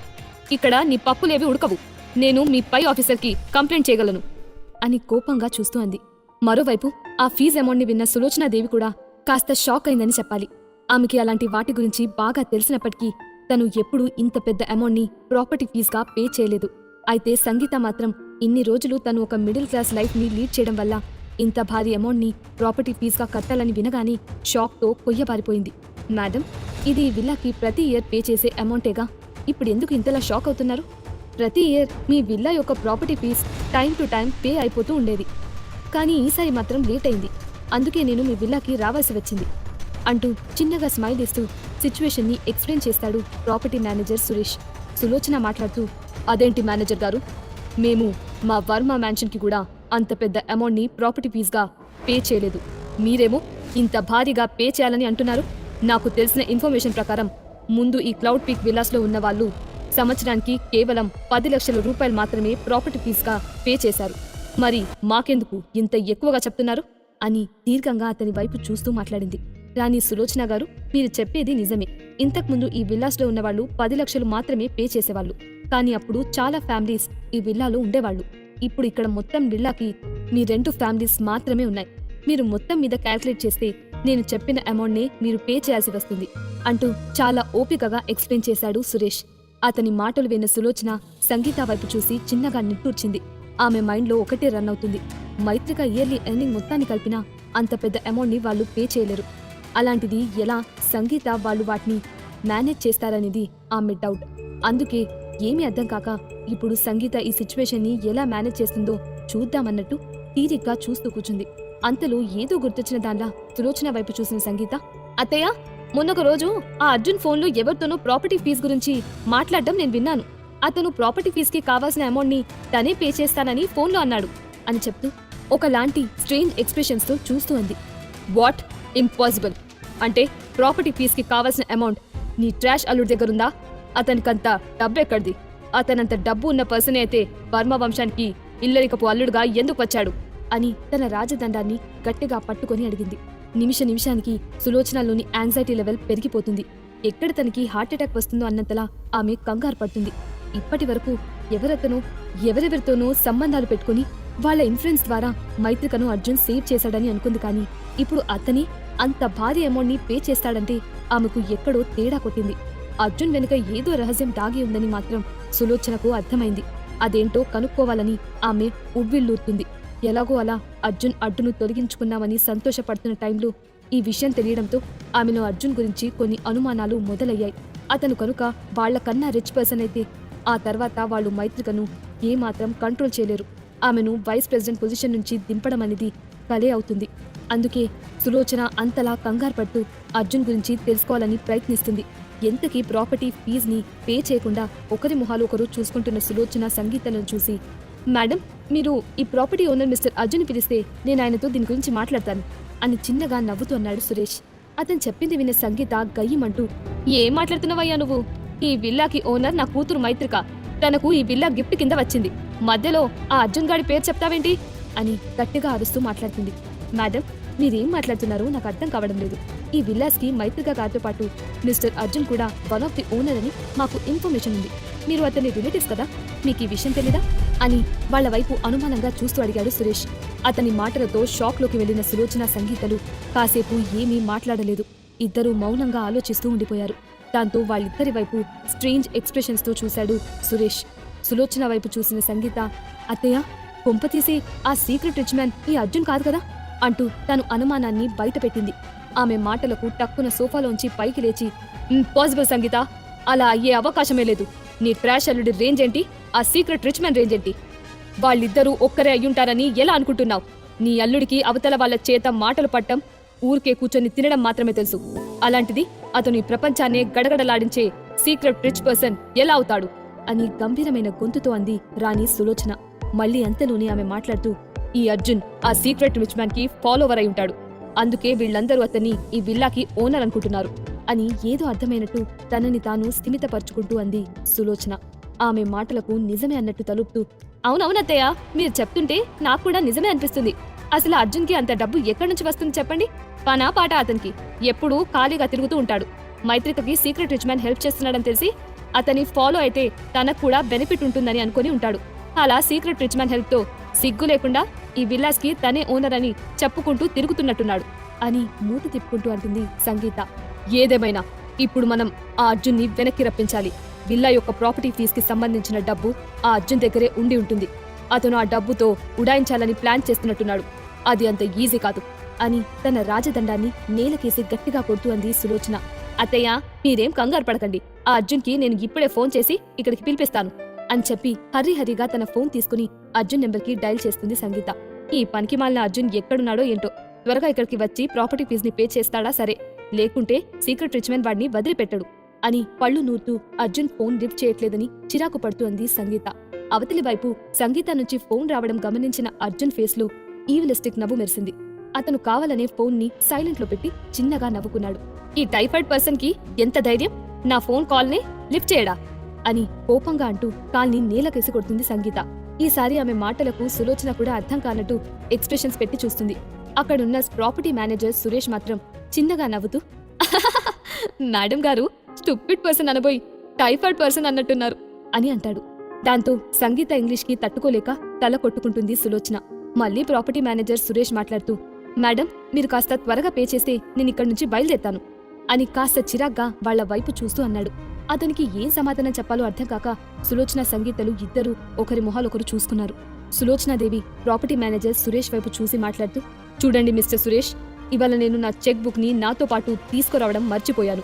ఓ 2 రోజుల్లో నా మనుషుల ద్వారా మీకు పే చేయాల్సిన అమౌంట్ ని మీ ఆఫీస్కే పంపిస్తాను అని చెప్తూ కవర్ చేసింది. ఆమె చెప్పిన దానికి కాసేపు ఆలోచించిన సురేష్, అలాగే రాణి సులోచనాదేవి గారు, మీ పేమెంట్ కోసమని నేను ప్రాపర్టీ ట్యాక్స్ కంపెనీలో వెయిట్ చేస్తుంటాను అని అన్నాడు. ఆ సిచ్యువేషన్తో సులోచనాదేవికి చాలా అవమానంగా అనిపించింది. ఆమె ఇంతవరకు ఎప్పుడూ ఎలాంటి పేమెంట్స్ ని డిలే చేసింది లేదు. ఎప్పుడూ తల ఎత్తుకొని బ్రతికే సులోచనాదేవి లైఫ్ లో ఫస్ట్ టైం తల దించుకోవాల్సిన సిచ్యువేషన్ ఏర్పడింది. అయితే మరేమీ చేయలేక ప్రస్తుతానికి రాజదండాన్ని పీసుకుతూ కూర్చుంది ఆమె. ఆ తర్వాత ప్రాపర్టీ మేనేజర్ సురేష్ అక్కడి నుండి వెళ్లిపోయాడు. సంగీత వైపు సీరియస్గా చూసింది సులోచనాదేవి. దాంతో ఆమెలో వణుకు మొదలైంది. సంగీత చిన్నగా వణుకుతూనే, ఇప్పుడు ఏం చేద్దామంటారత్తయ్య అని అడిగింది. సులోచన సంగీత వైపు గంభీరమైన ఎక్స్ప్రెషన్స్తో చూస్తూ, నువ్వు ఏ పద్ధతిని ఉపయోగిస్తావో నాకు తెలీదు సంగీత. ఖచ్చితంగా నీ ట్రాష్ అల్లుణ్ణి ఎంత త్వరగా వీలైతే అంత త్వరగా ఇక్కడికి రప్పించు. అది కూడా కేవలం 2 రోజులలోపే అని అంది. ఆమె గంభీరమైన ఎక్స్ప్రెషన్స్కి భయపడుతూ, అలాగే అలాగే అత్తయ్య, మీరు చెప్పినట్టే చేస్తాను అని ఇంకా వణుకుతూనే అంది సంగీత. సరిపోయింది. ఆ అర్జున్ని తరమేమనేది ఈవిడే, పిలిపించమనేది ఈవిడే. దొంగ మొహద్ది అసలు నా గురించి ఏమనుకుంటుంది, ఇష్టానికి ఆర్డర్లు వేస్తుంది అని అనుకుని అసలే నిర్లక్ష్యంగా అర్జున్ని ఇంటి నుండి గెంటేశాను. ఇప్పుడు వాణ్ణి మళ్ళీ ఎలా రప్పించేది అని తల గోక్కుంటూ ఆలోచిస్తుంది సంగీత. పైకి భయంతో వణుకుతున్నప్పటికీ లోపల మాత్రం సులోచనని బండ బూతులు తిట్టుకుంటుంది ఆమె. మరోవైపు శక్తి ప్రావిన్స్లోని one of the main branch అయిన ఈస్ట్ సైడ్ కెసినో ఎంట్రన్స్ దగ్గర, అర్జున్ ఇదేం బాలేదు, నువ్విలా చేస్తావని నేను అస్సలు ఊహించలేదు అని వయ్యారాలు పోతూ అంది మొగ గొంతుతో మాట్లాడుతున్న ఓ అందమైన ఆడమనిషి. ఆమె చూడ్డానికి చాలా అందంగా ఉంది. ఎంతలా అంటే ఎంతటి మగాడైనా ఆమెను చూస్తే సొల్లు కార్చుకుంటూ వెళ్లాల్సిందే. అంత అందంగా మరియు మంచి సాలిడ్గా ఉంది ఆమె. ఆమె వైపు చూసిన అర్జున్ తన నవ్వుని ఆపుకోకుండా ఉండలేకపోయాడు. సానియా అయితే గోడవైపు తిరిగి మరీ పడి పడి నవ్వుతుంది. ఇక నుంచి మీ పేరుని సలీంభాయ్ కాకుండా సలీం అనార్కలి అని పెట్టుకోండి అని నవ్వుతూనే అంది సానియా. సలీంభాయ్, నాకు ఇంతకు మించి వేరే మార్గం దొరకలేదు.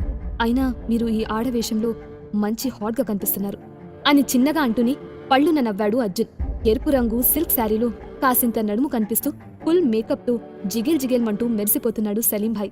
చూడ్డానికి అచ్చం మేడం సినిమాలో రాజేంద్ర ప్రసాద్లా ఉన్నాడు అతను. అర్జున్ దగ్గర ఏదో సూపర్ డూపర్ ప్లాన్ ఉందనుకున్న అతనికి కంగు తినేంత ట్విస్ట్ ఇచ్చాడు అర్జున్. మరో మార్గం లేక తనని ఎవరూ గుర్తుపట్టకూడదని ఊరుకూరుకనే వయ్యారాలకు పోతూ మెలికెలు తిరుగుతూ మత్తెక్కించే చూపులను విసురుతూ మాట్లాడుతున్నాడు అమ్మాయి వేషంలో ఉన్న సలీంభాయ్. అటుగా వచ్చి వెళ్లే మగాళ్లందరూ సలీంభాయ్ని చూపులతోనే తినేసేలా చూస్తున్నారు. సరే లోపలికి పద అంటూ నవ్వుతూనే సలీంభాయ్ని క్యాసినో లోపలికి తోశాడు అర్జున్. వాళ్ల వెనుకే లోపలికి ఎంటర్ అయింది సానియా. లోపలికి వెళ్లిన వాళ్లకి మార్బెల్స్తో డెకరేట్ అయిన గోడలు, అక్కడున్న షైనింగ్ లైట్స్ కి మరింత మెరిసిపోతూ కనిపించాయి.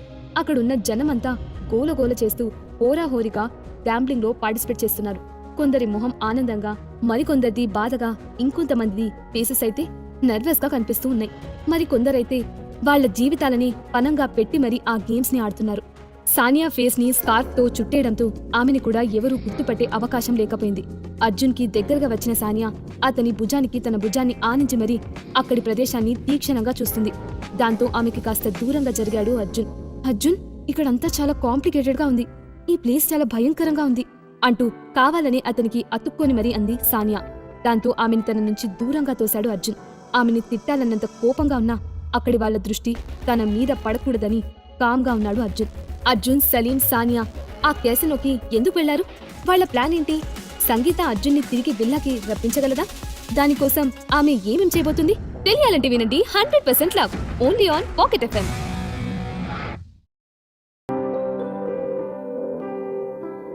ఎపిసోడ్ 78.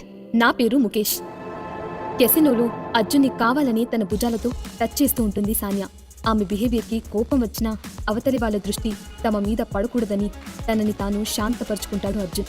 సానియా అలా అర్జున్కి అతుక్కుంటూ ఉంటుంటే కావాలని వాళ్ల మధ్యలోకి తోసుకుంటూ వచ్చాడు సలీంభాయ్. దెబ్బకి సానియా అర్జున్కి దూరంగా జరగడంతో కోపంగా సలీం వైపు చూసింది. అతను మాత్రం తనకేం తెలీదన్నట్టు అర్జున్ వైపు చూసి, అర్జున్, ఇక్కడ జరుగుతున్న ఇల్లీగల్ గేమ్స్లో చాలా మోసం జరుగుతుందని నాకు డౌట్గా ఉంది. ఒకసారి అటు చూడు అంటూ మెలికలు తిరుగుతూ తన చేతికి ఉన్న గాజులను సరిచేసుకుని అటుగా ఉన్న ఓ వ్యక్తి వైపు చూపించాడు సలీంభాయ్. అతను ఆడుతున్న వీల్ ఆఫ్ ఫార్చ్యూన్ అనే గేమ్లో ఎన్నిసార్లు ఆడినప్పటికీ ఆ మెషిన్ అతడు ఓడిపోయినట్టే చూపిస్తుంది. అది మాత్రమే కాదు, అక్కడున్న డిఫరెంట్ టైప్స్ ఆఫ్ గేమ్స్ అన్నిటిలోనూ చాలా రకాల లూప్ హోల్స్ ఉన్నాయి. అక్కడున్న ప్రతిదీ మోసంగానే ఉంది. ప్రతి ఒక్కరూ మధ్యలో తెలియకుండా తమ డబ్బుని అక్కడి గేమ్స్ మీద పెట్టి లాస్ అవుతున్నారు. ఇంతకుముందు సలీంభాయ్ శక్తి ప్రావిన్స్కి బాస్గా ఉన్నప్పుడు అక్కడ ఇలాంటి మోసాలేవీ లేవు. అతను చేసిన దందాలు కానీ ఇల్లీగల్ యాక్టివిటీస్ కానీ ఎవరిని ఇబ్బంది పెట్టేలా ఉండేవి కాదు. అతను చేసేది రాంగ్ పనైనా దాన్ని ఎంతో నిజాయితీగా చేసేవాడు. కానీ ఇప్పుడు ఇక్కడంతా మోసమే జరుగుతుంది. శక్తి ప్రావిన్స్ మునుపటి కంటే అతి దారుణంగా తయారైంది. ఆఖరికి తను రూల్ చేసిన ప్లేస్కి తనే మారు వేషంలో వస్తాడని సలీంభాయ్ అస్సలు ఎక్స్పెక్ట్ చేయలేదు. దాంతో ఆ ప్లేస్ని చూస్తూ దీర్ఘంగా నిట్టూర్చాడు. సలీంభాయ్ మాటలతో ఆ ప్లేస్ని క్షుణ్ణంగా పరిశీలించిన అర్జున్ నేను ఇలాంటి ప్లేస్కి రావడం ఇదే మొదటిసారి భాయ్, కాబట్టి నాకు వీటి గురించి పెద్దగా తెలియదు అని అన్నాడు. అతను చెప్పిన మాటలకు సలీం సానియాలు ఒక్క నిమిషం పాటు స్టన్ అయి చూశారు. అప్పటి వరకు అర్జున్తో చేసిన ట్రావెల్లో అతని ఎనర్జీని, స్టామినాని చూసిన వాళ్ళిద్దరూ అర్జున్ మాటలను నమ్మలేకపోయారు. ఇల్లరికపు అల్లుడైనప్పటికీ అర్జున్ కాస్తో కూస్తో రిచ్ పర్సన్ అని వాళ్ళ అభిప్రాయం. డబ్బున్న వాళ్ళ దాదాపు చాలా వరకు క్యాసినోలకు వెళ్తూ ఉంటారు. అలాంటిది అర్జున్ ఇలాంటి ప్లేసెస్కి ఇంతవరకు వెళ్ళలేదంటే వాళ్ళు ఆ విషయాన్ని యాక్సెప్ట్ చేయలేకపోతున్నారు. ఏంటి మొదటిసారా అని ఇద్దరు ఒకేసారి అంటూ కప్పల్లా నోర్ని బారున తెచ్చారు. టక్కున ఒరిజినల్ వాయిస్తో అర్జున సలీం వెంటనే గొంతుని సరిచేసుకుని ఆడగొంతుతో మాట్లాడుతూ, ఏంటి నువ్వు ఇక్కడికి రావడం ఇదే మొదటిసారా అని సున్నితంగా అన్నాడు. మళ్ళీ సలీం ఆడగొంతుతో మాట్లాడుతూ, అసలు నీకు వీటి గురించి తెలియనప్పుడు నీ డబ్బుని వెనక్కి తెచ్చుకుంటానని ఏ ధైర్యంతో అన్నావు అర్జున్ అని వయ్యారాలు పోతూ విసురుగా అడిగాడు. సానియా కూడా అర్జున్ మాటలకు అతని వైపు స్ట్రేంజ్ లుక్స్ తో చూసింది. వాళ్ళిద్దరి చూపుల్ని పట్టించుకుని అర్జున్ తన కుడి చేతి వేళ్ల మధ్య స్టైల్ గా కాయిన్ తిప్పుతూ ఎడమ చేతితో సిగరెట్ కాలుస్తూ, come on guys, let's play the game, పదండి వెళ్ళి గ్యాంబ్లింగ్ చేద్దాం అని చెప్పి చేతిలోని సిగరెట్ ని పూర్తిగా పీల్చి దాన్ని పక్కకి విసిరేసి ముందుకి కదిలాడు. అలా విసిరేసిన సిగరెట్ ముక్క నేరుగా వెళ్లి అక్కడున్న ఓ యాష్ ట్రేలో పడింది. మెడకి బోటాయ్ వేసుకుని బ్లాక్ అండ్ బ్లాక్ సూట్లో స్టైల్ గా ముందుకి నడిచాడు అర్జున్. అతని వెనకే శారీలో అందమైన అమ్మాయిలా మెరిసిపోతున్న సలీం భాయ్, అలాగే తొడల వరకు ఉండే మినీ స్కర్ట్ వేసుకుని మొహానికి గోల్డ్ చమ్కీలా రంగు ముసుగుతో హాట్ గా కనిపిస్తున్న సానియా ఒకేసారి క్యాట్ వాక్ చేస్తూ నడిచారు. వాళ్ళ ముగ్గురు అలా స్టైల్ గా నడుచుకుంటూ వస్తుంటే అక్కడున్న అందరి చూపులు వాళ్ల మీదే వాలాయి. అటుగా ఉన్న ఓ టేబుల్ వైపు చూపెట్టిన అర్జున్ అక్కడికి వెళ్దామన్నట్టు సలీం సానియాలకు సైగ చేశాడు. దానికి సరే అన్నట్టు ఇద్దరూ తలాడించారు. సానియా మాత్రం దీర్ఘంగా నిట్టూరుస్తూ, మోసపోయేదానికి ఏ టేబుల్ అయితే ఏముందిలే, ఈ అర్జున్ అనవసరంగా ఓవర్ బిల్డప్ ఇస్తున్నాడు. పియానో ప్లే చేసినంత ఈజీ కాదు గ్యాంబ్లింగ్ లో గెలవడం, ఇక్కడంతా మోసమే ఉంటుంది, డబ్బు పోవడం తప్ప రావడం అనే మాటే ఉండదు అని సలీం చెవిలో గుసగుసగా అంది. సానియా మాటలకు కోపంతో కాన్ని నీలకేసి కొట్టి, లేదు లేదు, నాకు అర్జున్ మీద నమ్మకం ఉంది. ఇందాక ఆవేశంలో అలా అన్నాం, కానీ అర్జున్ ఏదైనా ఫిక్స్ అయ్యాడంటే పక్కా గెలిచే ప్లాన్తోనే దాన్ని అమలు చేస్తాడు. నాకతని మీద పూర్తి నమ్మకం ఉంది అని అమ్మాయిలా ఉన్న తన చెస్ట్ మీద పిడికిలతో తడుతూ అన్నాడు సలీం భాయ్. అతను తన ఒరిజినల్ బిహేవియర్లోకి వచ్చేయడంతో చిన్నగా సలీంకి డాష్ ఇచ్చింది సానియా. దాంతో మళ్లీ అమ్మాయిలా వయ్యారంగా నవ్వడం మొదలుపెట్టాడు సలీం. అర్జున్ తనకి స్ట్రెయిట్ గా ఉన్న ఓ టేబుల్ దగ్గరికి వెళ్లి కూర్చున్నాడు. అతనికి ఎదురుగా ఓ బాల్డ్ హెడ్ పర్సన్ ఉన్నాడు. అతని ఒళ్ళో ఓ అందమైన యంగ్ అమ్మాయి పొట్టి బట్టలు వేసుకుని కూర్చుంది. అర్జున్ ఇంకా ఆ బట్టతల వ్యక్తి మధ్యన గేమ్ స్టార్ట్ అయింది. ఇద్దరూ కలిసి గ్రౌండ్ వీల్ అనే గేమ్ ని ఆడుతున్నారు. కాసేపటికి, యు బిగ్ పంప్కిన్, నీకసలు ఈ ఆట ఎలా ఆడాలో తెలుసా? ప్రతి రౌండ్ కి పాయింట్స్ ని మార్చాలని తెలియదా నీకు అని చిరాగ్గా చూస్తూ అరిచాడు ఆ బట్టతల వ్యక్తి. అతను చూడ్డానికి బాగా రిచ్ గా కనిపిస్తున్నాడు. కాస్త లావుగా, మెడ నిండా బంగారు చైన్లతో ఓ 50 ఏళ్ల వయసున్న వాడిలా ఉన్న ఆ వ్యక్తి ఒక చేత్తో కుక్క పీలుస్తూ మరో చేత్తో గేమ్ ఆడుతున్నాడు. అతని ఒళ్ళో ఉన్న ఆ అందమైన అమ్మాయి అతనికి డ్రింక్ తాగిపిస్తుంది. దాదాపు ఆ ఏజ్ లో కూడా రాజభోగం అనుభవిస్తున్న ఆ పర్సన్ వైపు నిట్టూర్పుగా చూసి సలీం సానియాల వైపు చూశాడు అర్జున్. వచ్చి తనకి హెల్ప్ చేయమన్నట్టు అతను సైగ చేయడంతో పక్కనే ఉన్న టేబుల్ దగ్గర కూర్చున్న వాళ్ళిద్దరూ అక్కడికి వచ్చారు. ఈ గేమ్లో ప్రతి రౌండ్ కి కాయిన్స్ ని మార్చాలా అని క్వశ్చన్ మార్క్ ఫేస్తో అడిగాడు అర్జున్. అతను అడిగిన దానికి సమాధానం చెప్పకుండా ఇద్దరు ఒకరి మొహాలు ఒకరు చూసుకున్నారు. అంతలో ఆ బట్టతల వ్యక్తి అర్జున్ వైపు చూసి నవ్వుతూ, నువ్వు నీ ఫ్రెండ్స్ చాలా విచిత్రంగా ఉన్నారు. అసలు మీకు ఈ ఆట రాదనుకుంటా. భలే వాళ్ళు దొరికారు వాళ్ళు నాకు. అసలు ఈ గేమ్ ఇంట్రెస్టింగ్ గానే లేదు. మంచి దమ్మున్న కిక్ ఇచ్చే గేమర్ దొరికితే బావుండు అని హేళనగా మాట్లాడాడు. తన చేతిలోని వైన్ ని ఆ బట్టతల పర్సన్ కి తాగిపిస్తూ, హనీ, అందరూ నీలా రిచ్, సక్సెస్ఫుల్, ఇంకా అద్భుతమైన గేమర్స్ కాలేరుగా అని వేలితో అతని ముక్కుపై రాస్తూ అంది అతని ఒళ్ళో ఉన్న ఆ అందమైన యంగ్ గర్ల్. వాళ్ళిద్దరి రాసలీలో చూస్తున్న సలీంకి మరింత ఒళ్ళు మండింది. అర్జున్ అంటే వయసులో ఉన్నవాడు. అతని వెనుక అమ్మాయిలు పడుతున్నారంటే అది సహజమైన విషయమే. కానీ ఈ వయసైపోయిన బట్టతల వాడికి కూడా అంత అందమైన అమ్మాయి పడిందంటేనే సలీం కళ్ళు నిప్పులు కప్పుతున్నాయి. తన చీర కుచ్చిళ్లను నడుములోకి దోపుకొని ఒక్క సెకండ్లో టక్కున బట్టతలుడి తలని వాయి కొట్టాడతడు. మళ్లీ తనకేమి తెలియదన్నట్టు చీర కుచ్చిళ్ళని సరిచేసుకుని వయ్యారంగా నిల్చున్నాడు సలీం. టంగుమని గంటలా మోగింది అతని నున్నని తల. దాంతో కాసేపు ఏమీ అర్థం కాక కొయ్యబారి ఉండిపోయాడు ఆ బట్టతల పర్సన్. కాసేపటికి తేరుకుని చుట్టూ చూశాడతడు. అతని ఒళ్ళో ఉన్న ఆ అమ్మాయి కూడా ఏమైందా అన్నట్టు అతడి వైపు చూసింది. చుట్టూ చూసి తన వెనుక ఎవరూ లేకపోవడంతో తన తలని తాకిన ఆ ముదురు చేయి ఎవరిదా అన్నట్టు చూశాడు అతడు. పక్కనేమో ఇద్దరు అందమైన అమ్మాయిలుండటంతో వాళ్ళయ్యి ఉండర్లే అనుకుని ఇదంతా తన భ్రమ అన్నట్టు ఫీల్ అయ్యాడు ఆ బట్టతల వ్యక్తి. అయితే సలీం చేసిన పనిని గమనించిన సానియా అర్జున్లు చిన్నగా నవ్వుకున్నారు. సానియా మాట్లాడుతూ, నాకు ఈ ఆట గురించి తెలుసు, నేను నీకు హెల్ప్ చేస్తాను అని అంది. మరి ఇందాక నేను అడిగినప్పుడు ఎందుకు చెప్పలేదు అని క్వశ్చన్ మార్క్ ఫేస్తో చూశాడు అర్జున్. ఊరికే నీ రియాక్షన్ ఎలా ఉంటుందో చూద్దామని అని చిన్నగా నవ్వుతూ అంది సానియా. అర్జున్ చిన్నగా నిట్టూర్చి, సరేరా, వచ్చి నా పక్కన నిల్చుని నాకు ఈ గేమ్ ఎలా ఆడాలో చెప్పు అని అన్నాడు. అతను అలా చెప్పడం ఆలస్యం. ఫాస్ట్గా వెళ్లి అతని భుజానికి తన భుజాన్ని వేసి రుద్దడం మొదలుపెట్టింది సానియా. ఆమె చేస్తున్న పనికి కోపంగా సానియా వైపు చూశాడు అర్జున్. దాంతో అతని చూపుకి తడుచుకుని కాస్త పక్కకి జరిగింది సానియా. ఆ తర్వాత అర్జున్ సలీం వైపు చూసి అతని చేతికి ఒక కార్డ్ని ఇస్తూ, సలీం, వెళ్ళి నా కోసం మరికొన్ని కాయిన్స్ ని తీసుకొనిరా అని చిన్నగా కన్ను కొడుతూ అన్నాడు.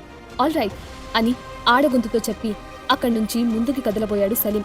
అంతలో ఆగు ఆగు అంటూ ఆడవేషంలో ఉన్న సలీం వైపు చొంగ కార్చుకుంటూ చూసి, ఇదిగో యంగ్ మ్యాన్, నా దగ్గర చాలా రంగుల కాయిన్స్ ఉన్నాయి.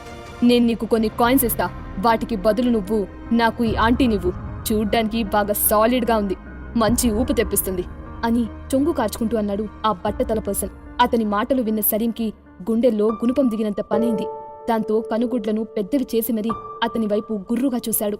తర్వాత తన డ్రాయర్లో నుంచి కొన్ని కాయిన్స్ ని తీసి అర్జున్ ముందుకు విసిరేశాడు ఆ బట్టతల పర్సన్. అర్జున్ అతని వైపు కన్నింగ్ స్మైల్తో చూస్తూ, ఇంతకీ నీ పేరు చెప్పలేదు అని అడిగాడు. ఆ బట్టతల వ్యక్తి తన తల మీద చేయి పెట్టి రుద్దుకుంటూ, నా పేరు ముఖేష్ అని గర్వంగా చూస్తూ చెప్పాడు. త్వరలో వీడమ్మ తన 2 గాజుని అమ్ముకోవడం గ్యారంటీ అని మనసులో అనుకుని బట్టతల ముఖేష్ ఫ్యూచర్ తలుచుకుని చిన్నగా నవ్వుకున్నాడు అర్జున్. తర్వాత ఆ ఓల్డ్ మ్యాన్ వైపు చూసి, చూడండి మిస్టర్ ముఖేష్, మీరే ముందుగా నాకు 100 కాయిన్స్ అప్పుగా ఎందుకు ఇవ్వకూడదు? నేను ఒకవేళ గెలిస్తే వాటిని మీకు తిరిగిచ్చేస్తా అని అన్నాడు అర్జున్. అతని ఆ మాట అనడం ఆలస్యం. అక్కడున్న వారంతా అతని వైపు వింతగా చూశారు. ఏంటి, 100 కాయిన్స్ ని అప్పుగా ఇవ్వాలా? ఇతనికి ఎంత ధైర్యం ఉంటే ఇక్కడికి వచ్చి అలా అడుగుతాడు? వీడెవడో బాగా రిచ్ క్యాండిడేట్లా ఉన్నాడు, అందుకే కొంచెం కూడా భయం లేకుండా ఇక్కడికి వచ్చి మరీ గొడవలకి పోతున్నాడు అని అక్కడున్న కొందరు అర్జున్ని కింద నుంచి పై వరకు విచిత్రంగా చూస్తూ మాట్లాడారు.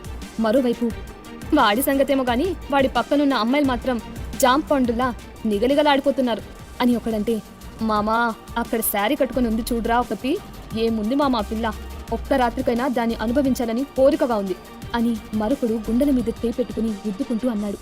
వాళ్ల మాటలకు చచ్చిపోవాలన్నంత చిరాగ్గా అనిపించింది సలీంకి. ఈ ఆడపిల్లలు ఇలాంటివి ఎలా ఎదుర్కొంటారో ఏంటో, నాకు ఒక్కరోజుకే ఇంత ఇబ్బందిగా అనిపిస్తుంది అని డల్గా ఫేస్ పెట్టుకుని మనసులోనే బాధపడ్డాడు సలీం. దాంతో అతని చేతిని తన చేత్తో పట్టుకుని ఏం కాదన్నట్టు తన కనురెప్పలను ఆర్పి చిన్నగా నవ్వాడు అర్జున్. ఇక తప్పదన్నట్టు తను కూడా అర్జున్ వైపు చూసి చిన్నగా స్మైల్ ఇచ్చాడు సలీం. అంతలో ఆ బట్టతల పర్సన్ కోపంగా పైకి లేచి, ఏంటి, 100 కాయిన్స్ ని అప్పుగా ఇవ్వాలా? ఏదో 10 కాయిన్స్ ని ముష్టిగా ముందర పడేస్తే 100 కాయిన్స్ అడుగుతావా?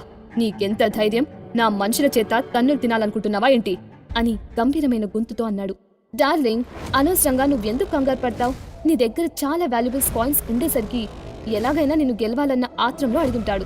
లైట్ తీసుకో. అయినా ఈ గేమ్లో నిన్ను గెలిచేంత దమ్ము అతనికి ఉందా? అలాంటి మగాడు ఇంతవరకు పుట్టనే లేదు అని తన జుట్టుని వెనక్కి వేసుకుంటూ అంది మన old Mukesh young girl friend. దాంతో ఆమె వైపు ఓరగా చూస్తూ, అందుకే ఐ లవ్ యు డార్లింగ్ అని చెప్పి ఆమె పెదాలపై కిస్ చేశాడు అతడు. ఆ తాత మనవరాళ్ల సరసాలు చూడలేక చిరాగ్గా మొహం పెట్టారు సానియా, సలీం, అర్జున్లు. ఆ వెంటనే సలీం వైపు చూసి వెళ్ళన్నట్టుగా సైగ చేశాడు అర్జున్. అతను చెప్పడం ఆలస్యం. అలా గాల్లో మాయమై 3 నిమిషాల్లో మళ్లీ అక్కడ ప్రత్యక్షమయ్యాడు సలీం. అయితే సలీం తన వెంట కాయిన్స్ ని తీసుకుని రాకపోవడంతో హేళనగా అతని వైపు చూసి నవ్వాడు బట్టతల ముఖేష్. అతనితో పాటు అతని యంగ్ గర్ల్ ఫ్రెండ్ కూడా నవ్వడం మొదలుపెట్టింది. వాళ్ళిద్దరూ అలా అర్జున్ని చూసి హేళనగా నవ్వుతూ ఉండగా ఓ వ్యక్తి ఒక ట్రేలో బోలెడు కాయిన్స్ ని పట్టుకుని అక్కడికి నడుచుకుంటూ వచ్చాడు. అతను మరెవరో కాదు, ఆ కెసినో మేనేజర్. అతన్ని చూసిన ముఖేష్ ఇంకా అతని గర్ల్ ఫ్రెండ్ మొహాలు ఆశ్చర్యంతో నిండిపోయాయి. వాళ్ల వైపు చూసి చిన్నగా ఈవెలిస్టిక్ స్మైల్ ఇచ్చాడు అర్జున్. అర్జున్ ఈసారైనా గేమ్ ని గెలుస్తాడా? తను కలెక్ట్ చేసుకోవాలనుకున్నంత అమౌంట్ ని కలెక్ట్ చేస్తాడా? నెక్స్ట్ ఏం జరగబోతుంది తెలియాలంటే వినండి 100% love only on pocket FM.